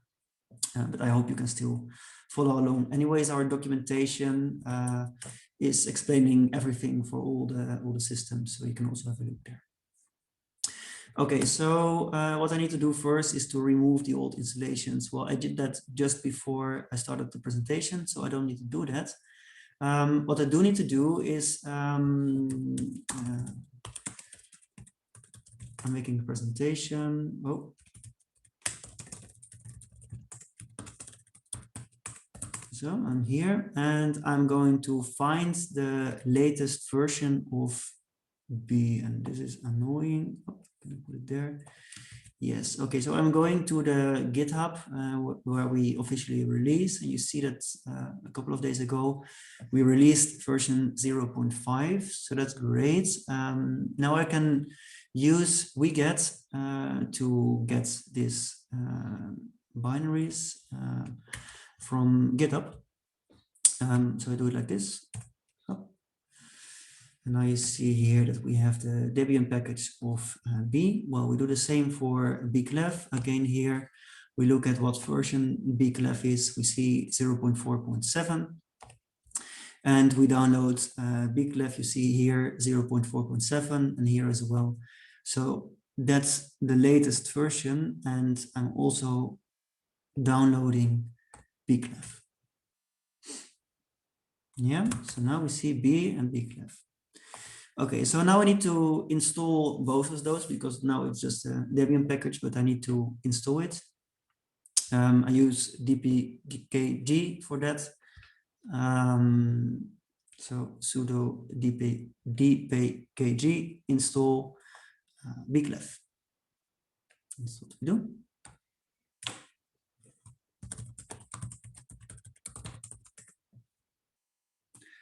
Oop.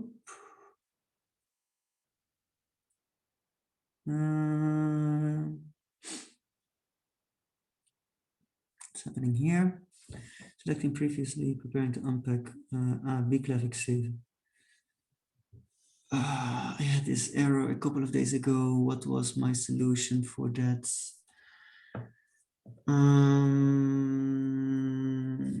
That sucks. Sudo.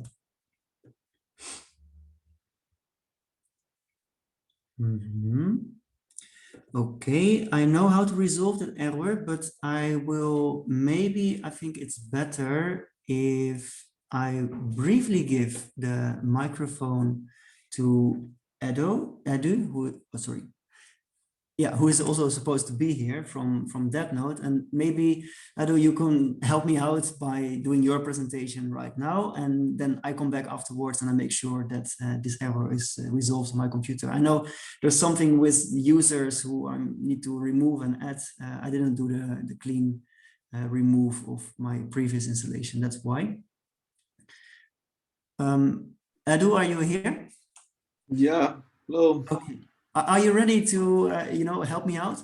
Yeah, for sure. Happy to help you. All right, man. No worries. So I need to give you also a proper introduction, of course, and then afterwards I will take it over again. Because actually what you're going to see show is something maybe much nicer than what I have, because I'm interacting a lot with the command line and it's very much bare bones essentials. But I think you are having a much easier way to do this, and you definitely would not run into all those errors which I'm running in right now, right? Let's see. I hope so. Okay, well, then we do that for sure. It won't, no problem, because you're using DAppNode. So go ahead. I'm going to solve my problems. Okay, I'm going to share my screen if I can, or I don't know how. Okay.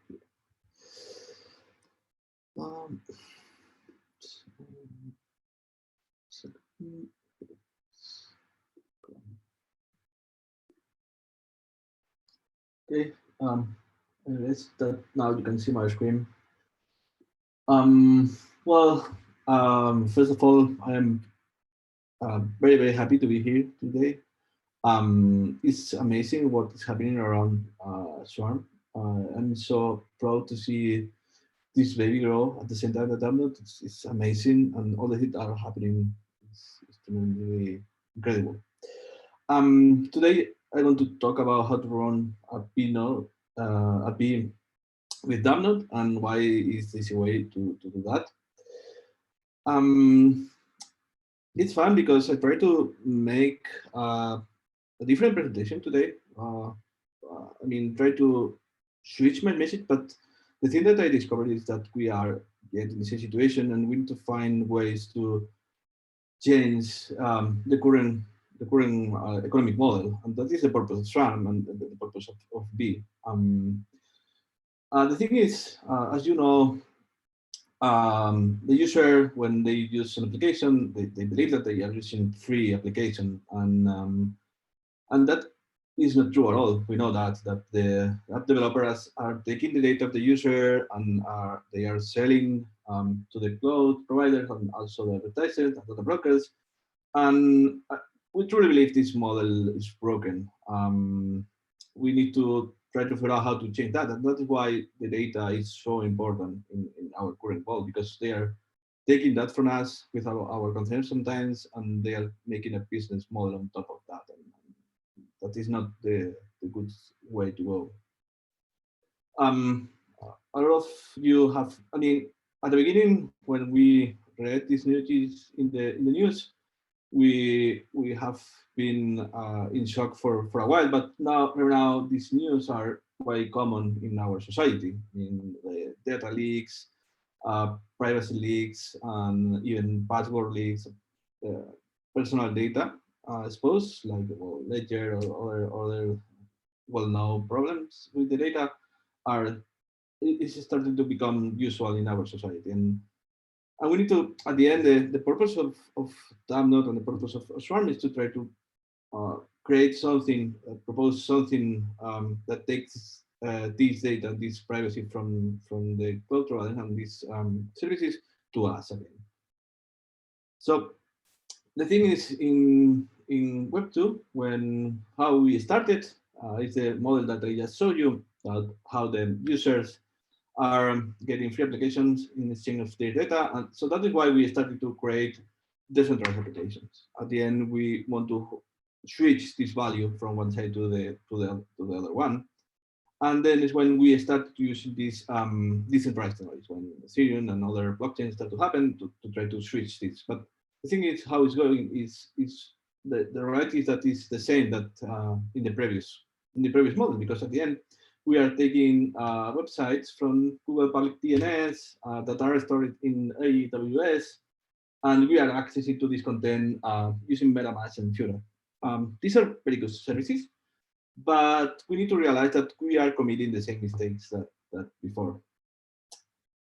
So that is why we started to develop DAppNode with the idea to provide an easy way to run nodes at home and be able to create a decentralized hardware layer.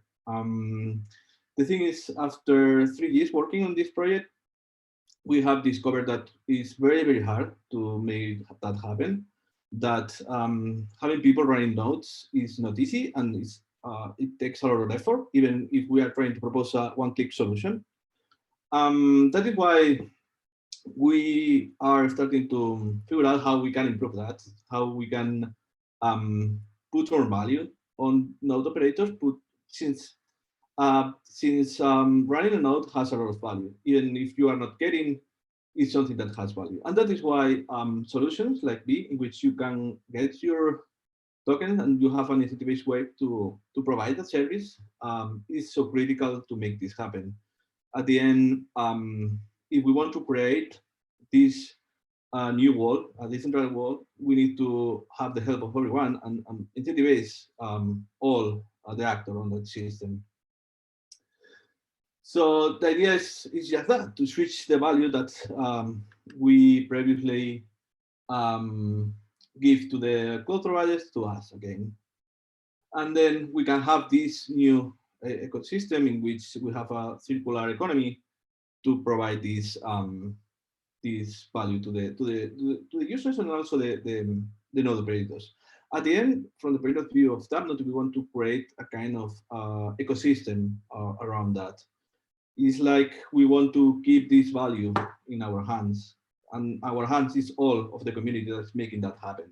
That is why it's so important to be able to run nodes in an easy manner. And that is the thing that I would like to explain right now. How we try to make as easy as possible so we can compete against these centralized service providers and get this this value from them. So now I'm going to show you how we can do that.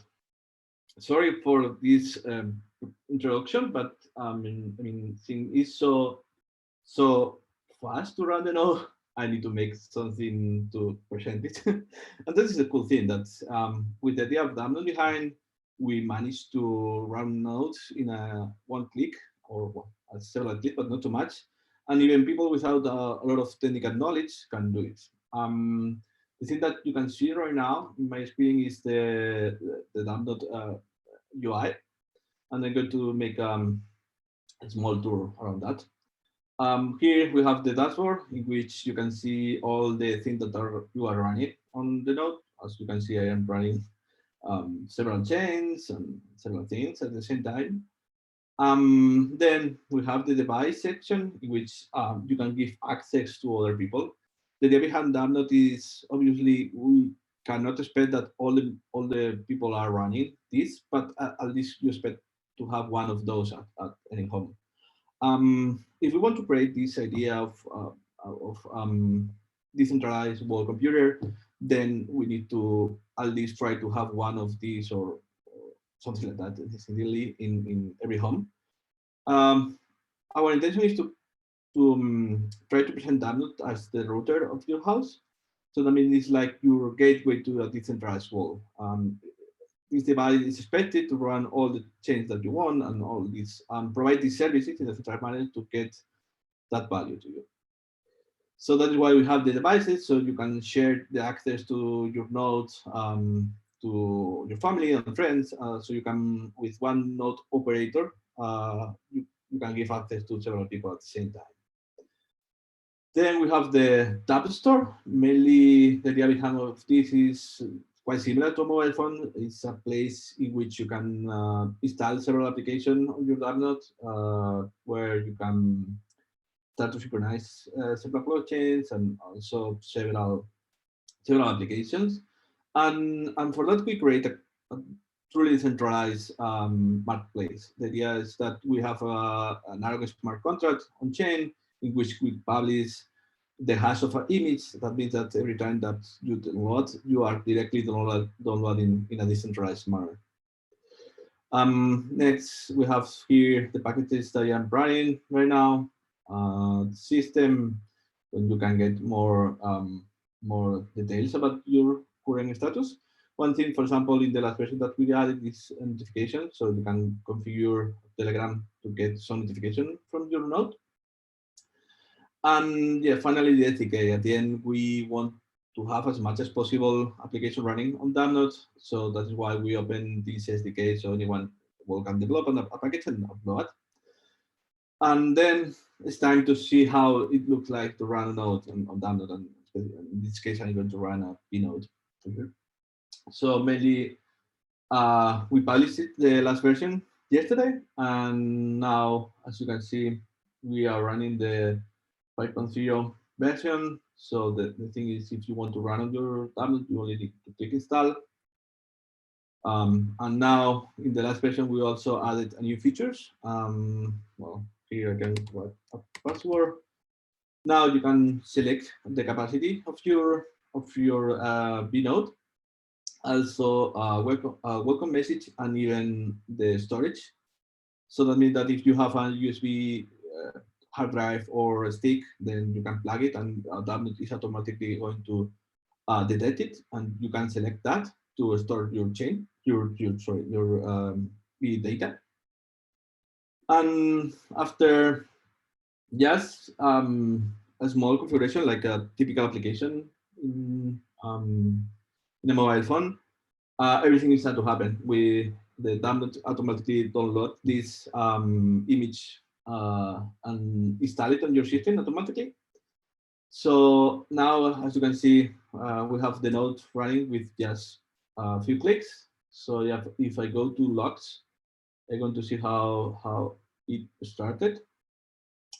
And the thing is now, I don't know if this is funded or it's using a 16 checkbook. So yeah, that means that I am running a previous data. Sorry, I'm going to delete so you can see how.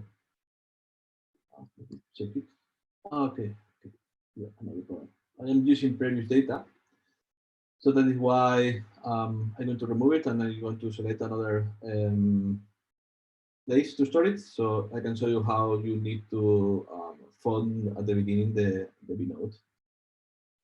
So in this case, use the host, which is the hard drive. Let's see. I hope that I don't have any data there. But yeah, well, as you can see, well, I just installed it 2 times, and yeah, it's working. And that's it. I mean, now it's running as if you started from the scratch. And as you can see in logs, you need to fund this to be able to start to use it. So let's do that.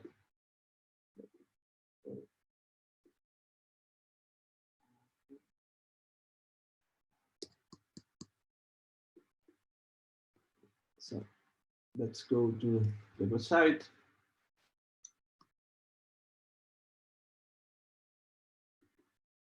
Okay, so I'm going to connect my wallet to get some DCC. 100, for example.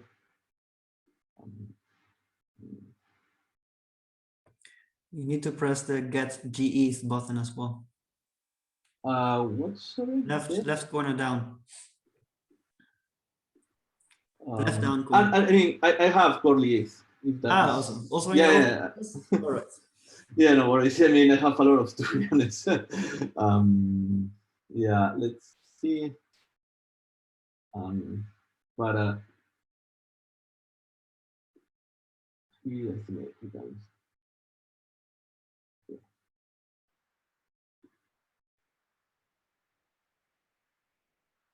Yeah, I think it has worked. So I get 100 to my node. So that means that if now I take a look to the logs, it should detect it when it's detected.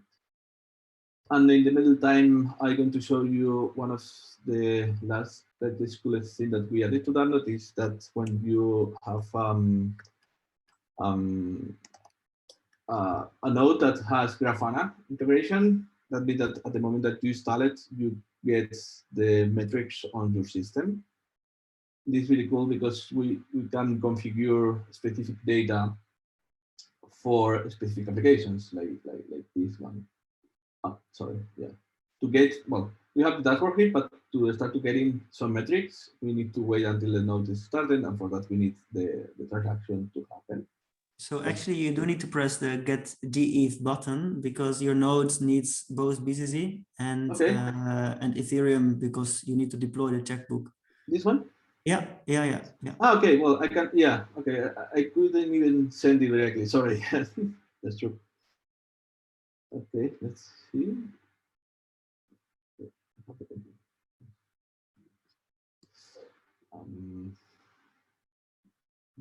So the address is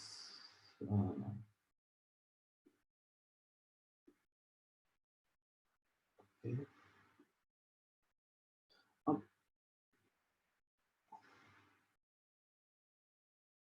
Is it sending it to this address, right?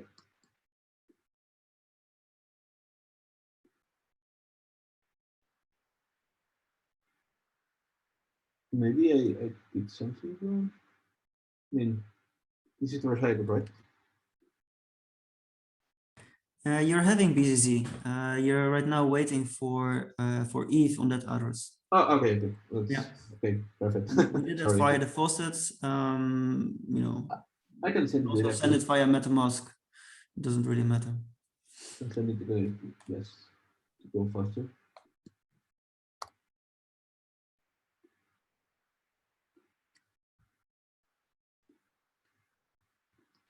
Maybe you'll need to restart your node because this thing times out after a while. Let's see. Yeah.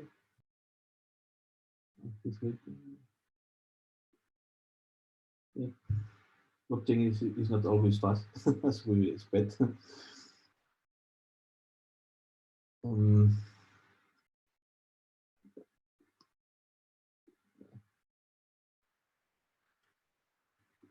It seems taking a while, but maybe, yeah. Let's restart it. Waiting for this transaction to happen. Oh, now I get one ether here, or the ETH, and also the BC. So let's take a look. Yeah, now it's deploying the checkbook interaction automatically. But this looks good, I guess. So now, as is deploying the checkbook, we need to wait because the node is not started yet. Maybe some of the Swan team can give you more detail, but now after depositing and sending all this to the blockchain, then is when the node is starting to run. Another cool thing about dApps is that we have an internal bind resolver, so we can use always the same URL to access to the node.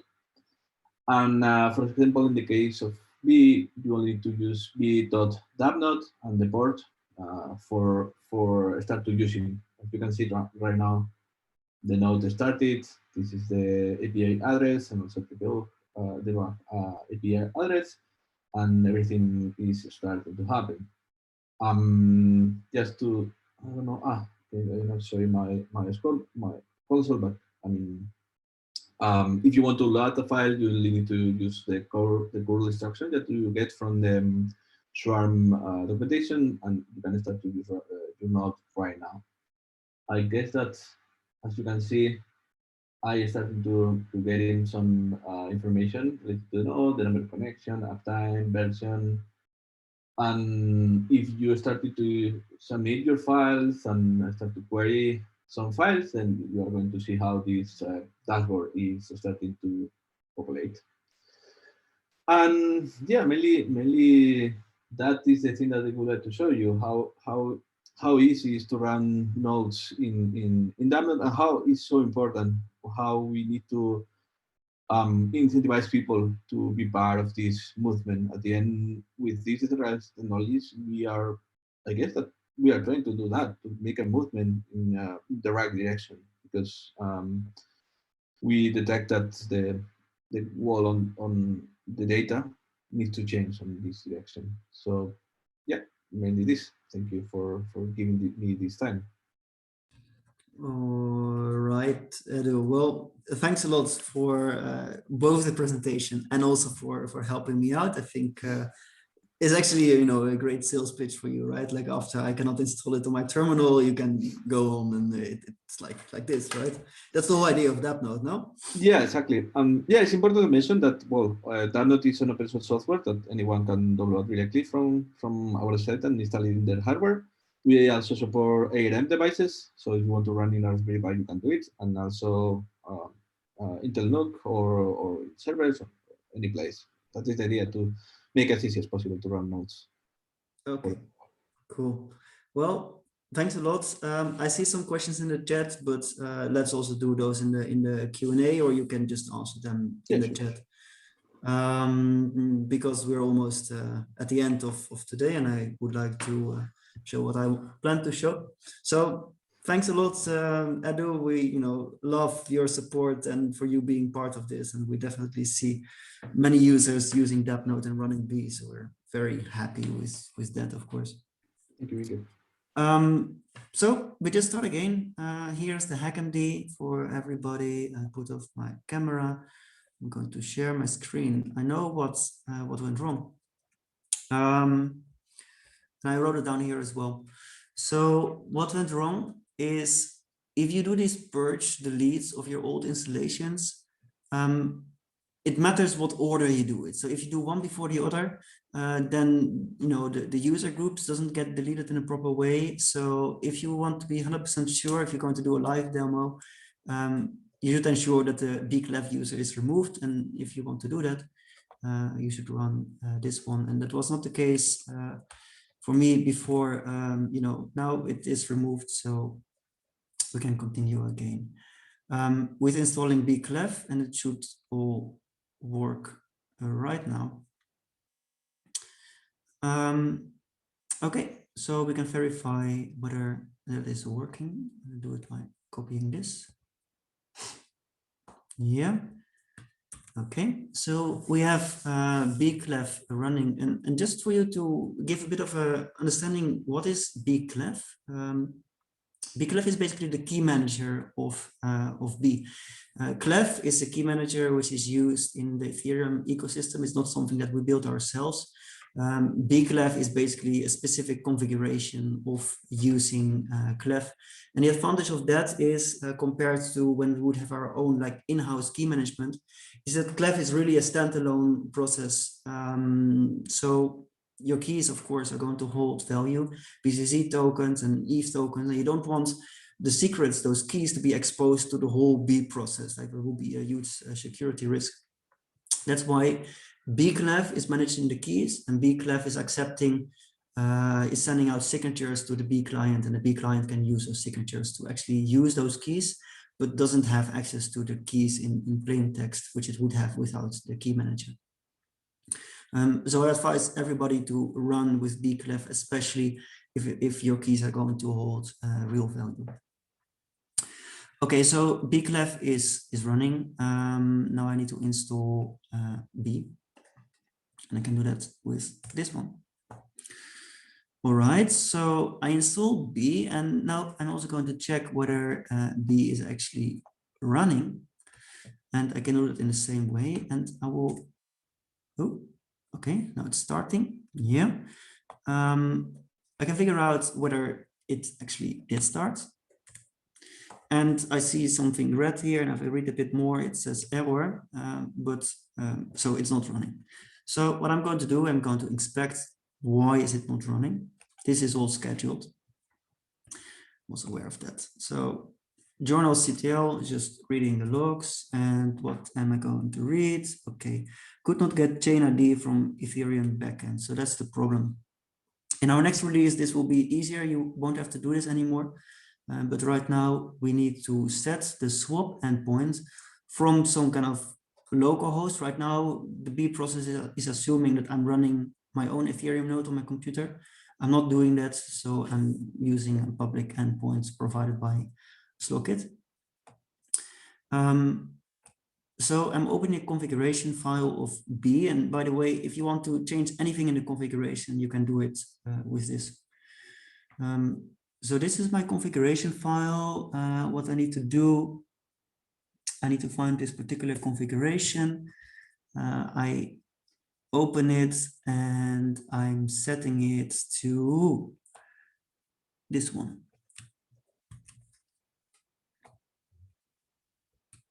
Up, remove this one.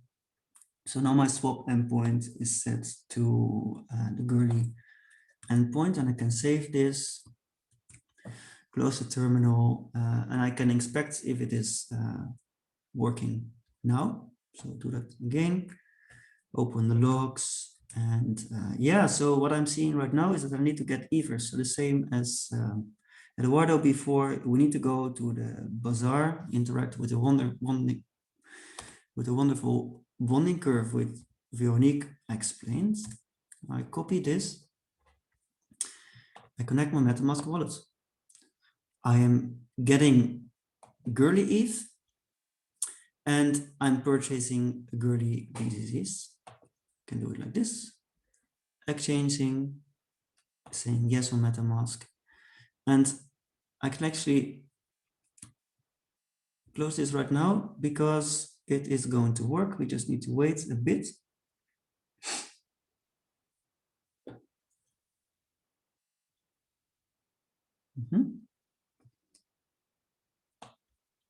Yeah, so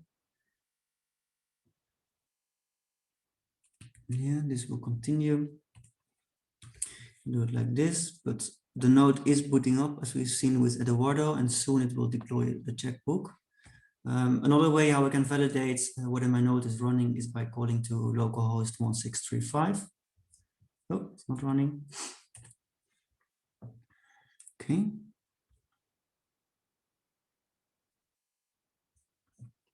I need to wait.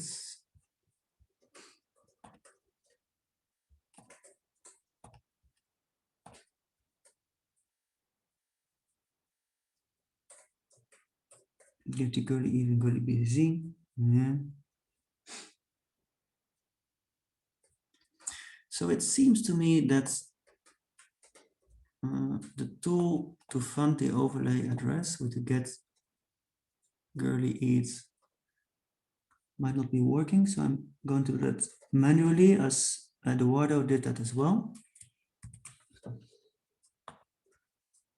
Go to MetaMask, and I'm going to fund this address with 0.05 ETH for, I'm not as rich as Eduardo. So there we go. And now it should work.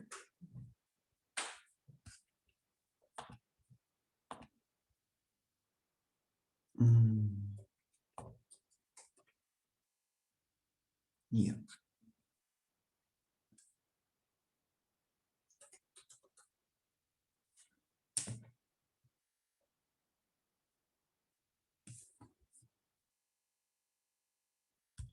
1, 2, 3. Okay, so while this is waiting, I can actually continue my presentation because it will definitely work soon. So let's assume it's a success for now. What I do want to show to you is actually what my node just deployed, or what my node is about to deploy. So what we can see, it exited, yeah. Still not. No checkbook found deploying new one. Cannot continue under as is 10 BCC. Huh.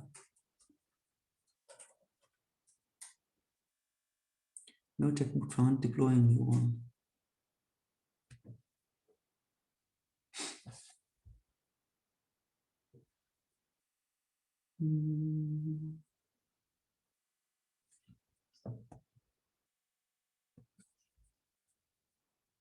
These are the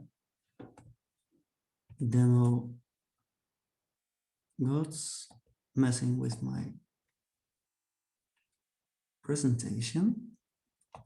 So get girly is putting 10 girly BCC to this address 833, yes.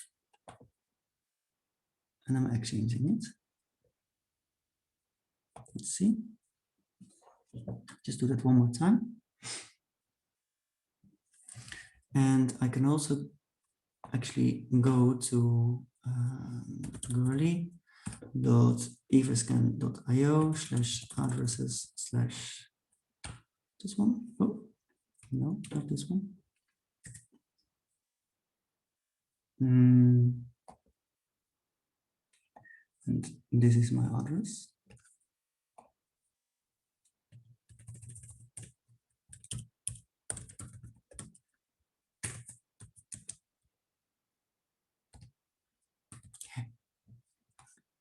Yeah, successful deposited to checkbook. All right, so it did work now. I don't know. Most likely we were just waiting for the blockchain to process my transaction. Okay, so let's continue with the presentation because my node just deployed a checkbook. And what I would like to show to you is what this checkbook actually is. So I can look at the logs here, and maybe I can't because it might go too fast. So let's not do that. But what I want to show to you, everybody, is this page, because my node is deploying a checkbook, and I just want you to be aware of what this checkbook actually is. So the checkbook is visible on the Eversphere, Swap, Square, and Swindle repository. You can look at it here. It is explained in the book of Swarm what exactly this is, but also here we explain all the functions that it is exposing. But most importantly, with a checkbook, a user can issue checks, right? And this checks is what this presentation is about, is how to earn GBCC, because those GBCCs is transmitted via checks. So the checks are sent via the checkbook contract, actually they're cashed out there. And we're exposing some other things. So maybe Veronica, you like smart contracts, you can have a look here. And of course, anybody who is interested into what exactly the checkbook contract is, you can find it. Here.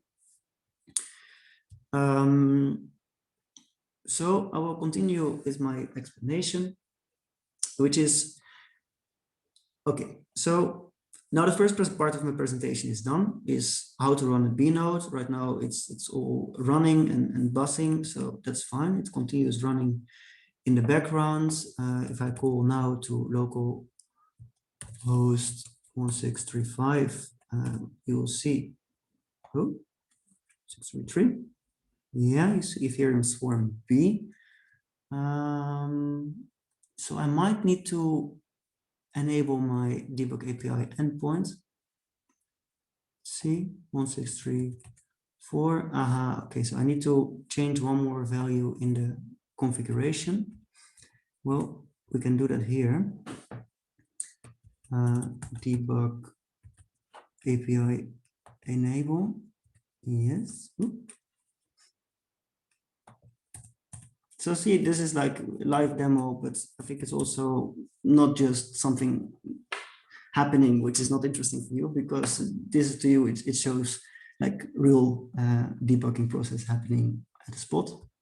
So my debug API was not on, and I need to enable it to actually show you guys how much money I'm making. So can do save, and I close this one, and I need to stop my B nodes and start it again. And now if you look into the logs, you will actually, yeah, so it will connect right now because it already deployed the checkbook. So now I don't need to fund it because it just connects to the checkbook I funded in the first time. So now if we go to localhost 1635, this is my debug API endpoint. You see it's working. I'm getting peers. Right now I'm connected to like 5 nodes already. So that's working. If I do it again, I will have already more. So right now this discovery protocol is working and I'm getting more peer connections.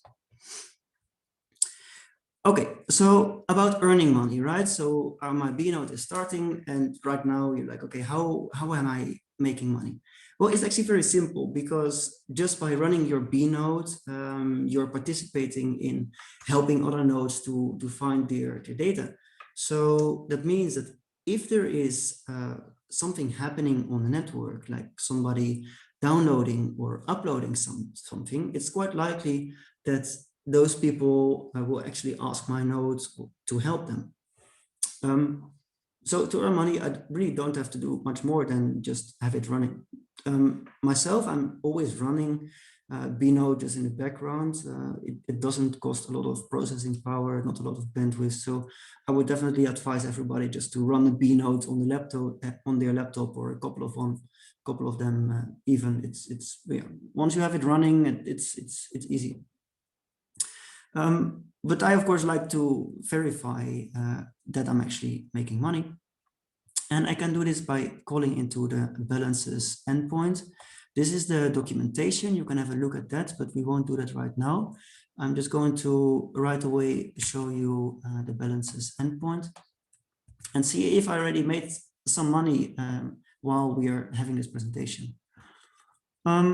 So you're seeing that it's not the case. I'm not too surprised by that, to be honest, because this was only like half a minute. So that just means that in this half a minute, nobody was actually using the B network to upload or download stuff.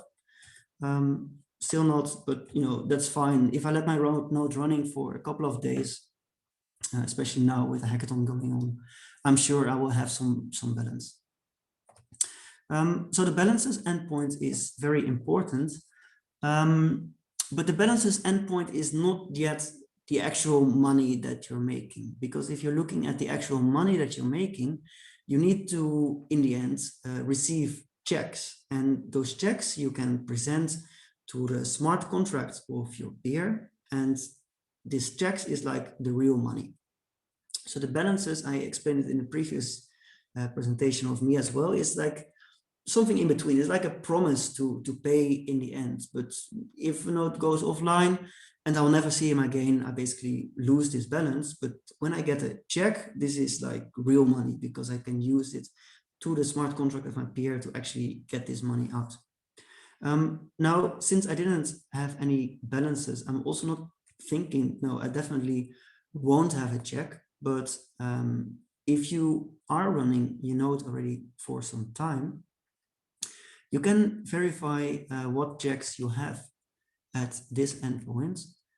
And checks, you can cache them out via the B node, but even with the information in this endpoint, you could just go and make your transaction and present it to the Ethereum blockchain, just even not via the B node.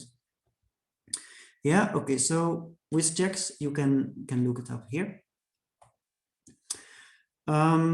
And of course, just collecting the checks is great, but if you want to use those BCCs to present them to the bonding curve to get DAI out of it, or you want to BZZ to trade it on an exchange, or you want to, I don't know what you want to do with those BZZs, you do need to cash them out. Like just a check is not enough. We need to cash out this check, which means to present it to the smart contract of your peer.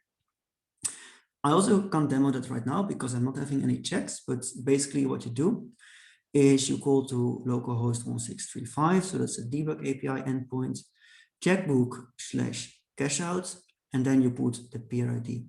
Now, what is the peer ID? The peer ID is the overlay address of the node, and you find it here. So these are all peer IDs. So this is what I would put instead of peer ID here. Okay, so if you have 20 checks, of course, it's a bit redundant, right? To manually cache out all those checks via the command line.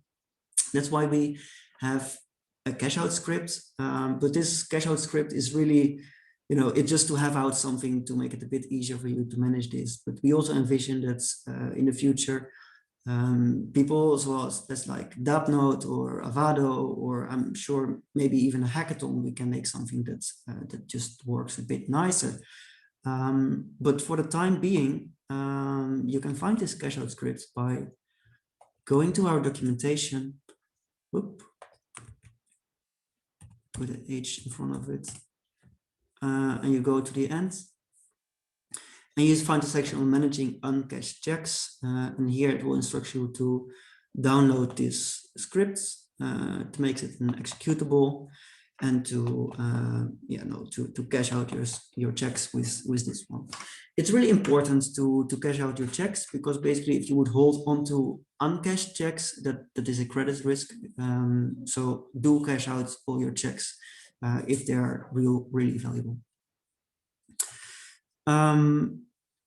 Okay, then the last thing which I wanted to show to you is that right now I've been presenting all those API endpoints via, just calling them myself, but actually BJS, which is the JavaScript library of B, does all these kind of things. And if we look at their last release, you see that they're having balances, checkbook, and settlement endpoints on the B debug, and also that balances, all the checkbook related API endpoints are present there. So you will be able to call it from JavaScript, aka you will be able to make nice dashboards that actually do all these things for you.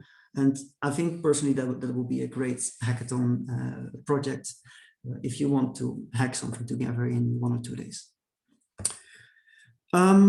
Okay, so do we have some time? Yeah, I think I do have some time, because I just want to show this last little feature that kind of makes the circle complete. So even if you have your checks cached out, you still want to able to use this BZZ, somewhere else. So you need to get your keys from Clef, from bclef, into MetaMask or into any other provider. That's possible. And you can basically call this command. So sudo bclef keys, and you do that. And what it tells you, keys exported to root bclef key.json. So I can look at that. Bclef key 16129. Okay, this is really not optimal. Let's do it like this. Oh, okay. So this is my key file, and a password was put into my clipboard, but I just copied that, so I need to do it again. No, here. So now my password is loaded into my clipboard, which is here. That's my password, and this is my key file. Putting it, oh, Ctrl+C. This is my key file, and then when you go to Clef here, sorry, to MetaMask, you can basically import accounts here, and you select the type private key. No, JSON file, and you choose the file here. So that's the actual JSON. You can look it up, and it also asks you to put the password, and I put this one, and then I will be able to use the same account that Bclev is using, but use it in MetaMask and basically do anything with the BCC that you desire.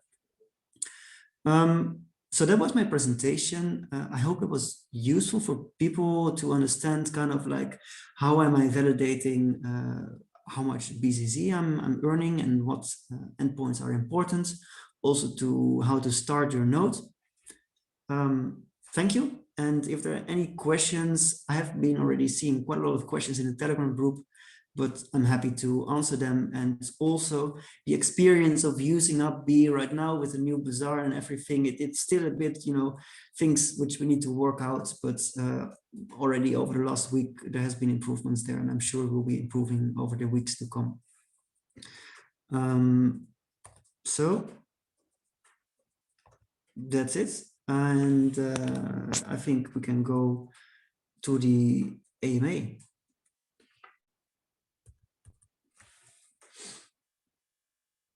So if I can ask all the presenters to come on stage. This is Eduardo, Vandot, Veronica, Ilad, Victor, Gregor, I see you're also in the call. Please feel free to join. Michelle, like Ralph, you've also been working on this. Like if you want, just come on stage and we can do an AMA.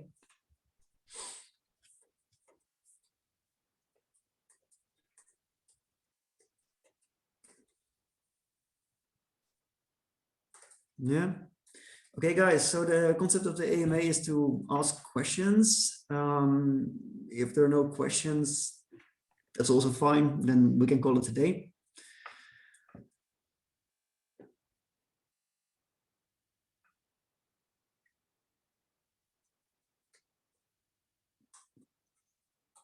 Yeah. Can you unmute? Do you have these permissions right now? Okay. You hear me? Yeah. You hear me? Yeah. Yeah, we hear you. Yeah, please go ahead. Okay. I wanted to ask again. So what exactly is the reason to run multiple nodes if you want to provide more than the default amount of storage? Didn't really get that. Okay, yeah, so this is, I would tell you like best to go to the documentation, because there it's like quite well described and read it accurately. But to explain it, basically, you need to imagine like how the swarm network works, right? So it's like this address space of nodes, and basically they have some sort of a random address. And the same is the case for chunks, right? So if you're uploading some chunks to the network, then those chunks will be spread equally all around the network because of the properties of the hashing function. Now, what happens if you start one node with 1 terabyte? That basically means that like if you look at the address space of Swarm, it's like equal on all the nodes. And then there's one place in the network where there is like 2 terabytes. That will basically only be great and possible if also that part of the address space will have more chunks to store. But because the chunks are kind of like uniformly distributed over the whole network, we cannot assume that that particular place of the network will have more chunks. So you will be storing chunks which are belonging to files which are already deleted by the other nodes. Like this is the level of pickiness. You won't be super picky, right? Just to decide what kind of chunks you want to store. You will just store chunks of content which was already deleted by other nodes. So a lot of those chunks which you still store will never be requested by nodes and will just not really matter. And you want to store this data that actually gives you economic benefit. So this is how. But how do the economics play out here? So what if I go the other direction and go below the default? Don't I take advantage then? So is there a clear optimum, or how does it play out? Okay, so you can go below, and actually right now you can do that, and probably also will mess up some things in the network. But once we have the storage incentives of ELOT in place, actually, if you would go below that, you would not have the right anymore to earn this income from storage incentives.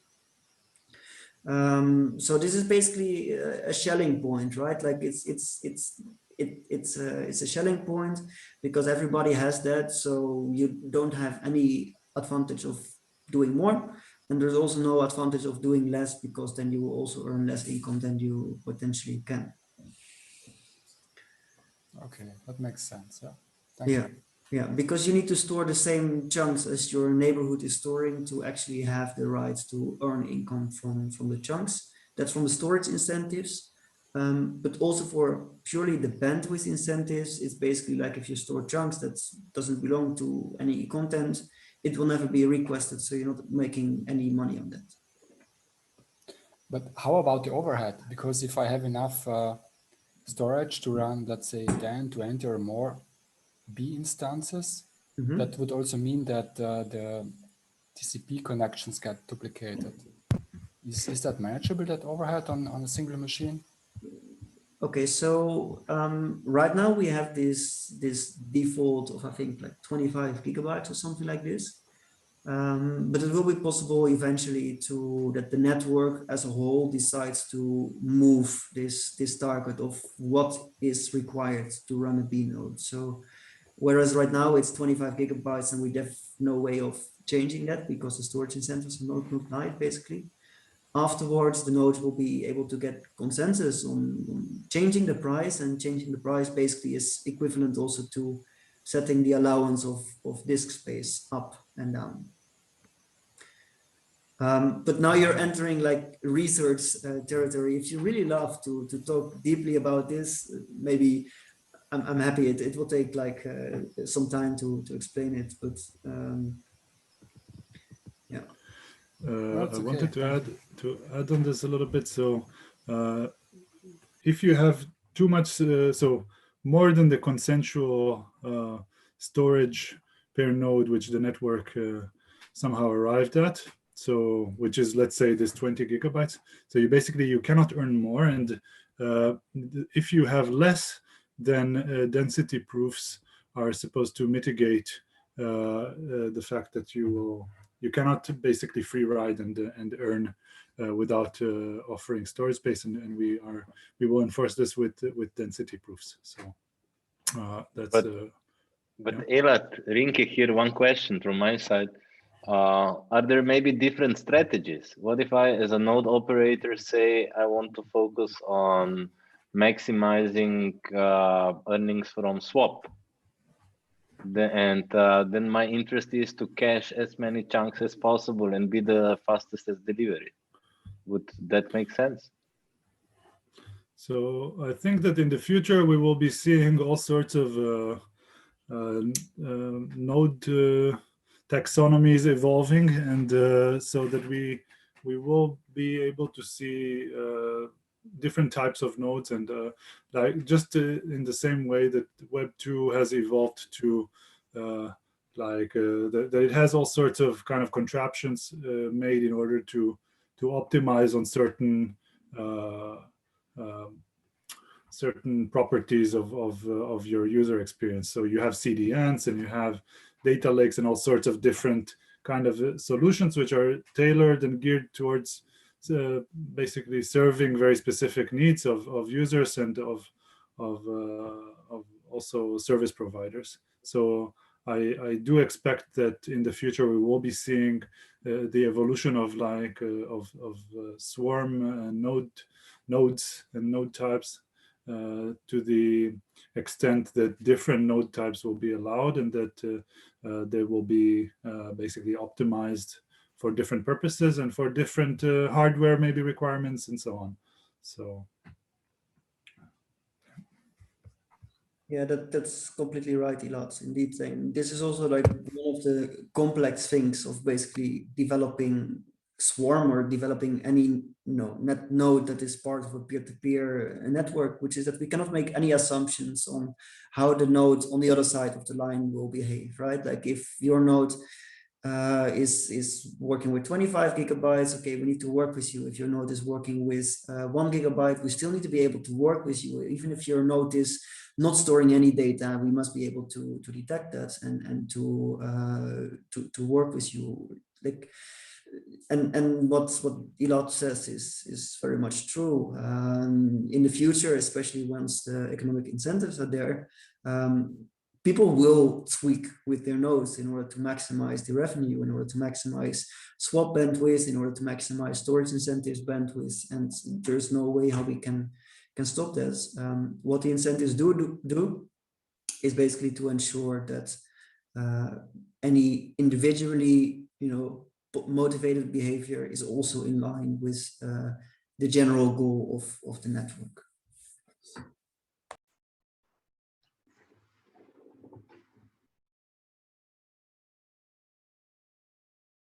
And thank you for your question. I hope, did it answer, Dietmar, or you have some more follow-up questions?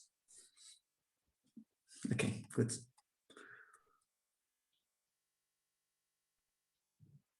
Then, okay, Gregor or Michelle, I don't know if you guys are here, but do you maybe want to make an announcement for tomorrow, what the program will be, or something about Hackathon perhaps?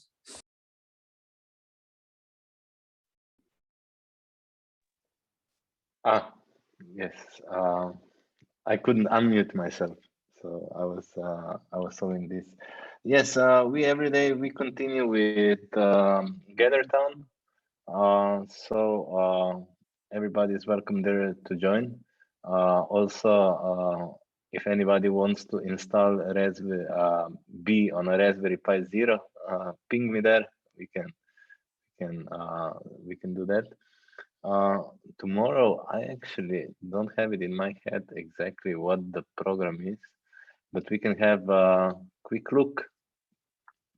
So we are halfway through, and tomorrow we will be focusing on the Free Press and Publishing Day. Among these, we will tackle topics how to have an essentially unstoppable website on Swarm. We will speak about creating public data sets with a call to action to the community also, that together we can bring OpenStreetMaps on Swarm, country by country, and so forth. So it's going to be an interesting day tomorrow. Looking forward to it. Yeah. All right. But now after party time. Yes. Yes, after party time. I'll put the link to Hackathon in the various Telegram chats that we have. And then let's do the after party right now. Thanks, everybody. Thanks, presenters, and good luck hacking. Thank you. Bye-bye. Good day.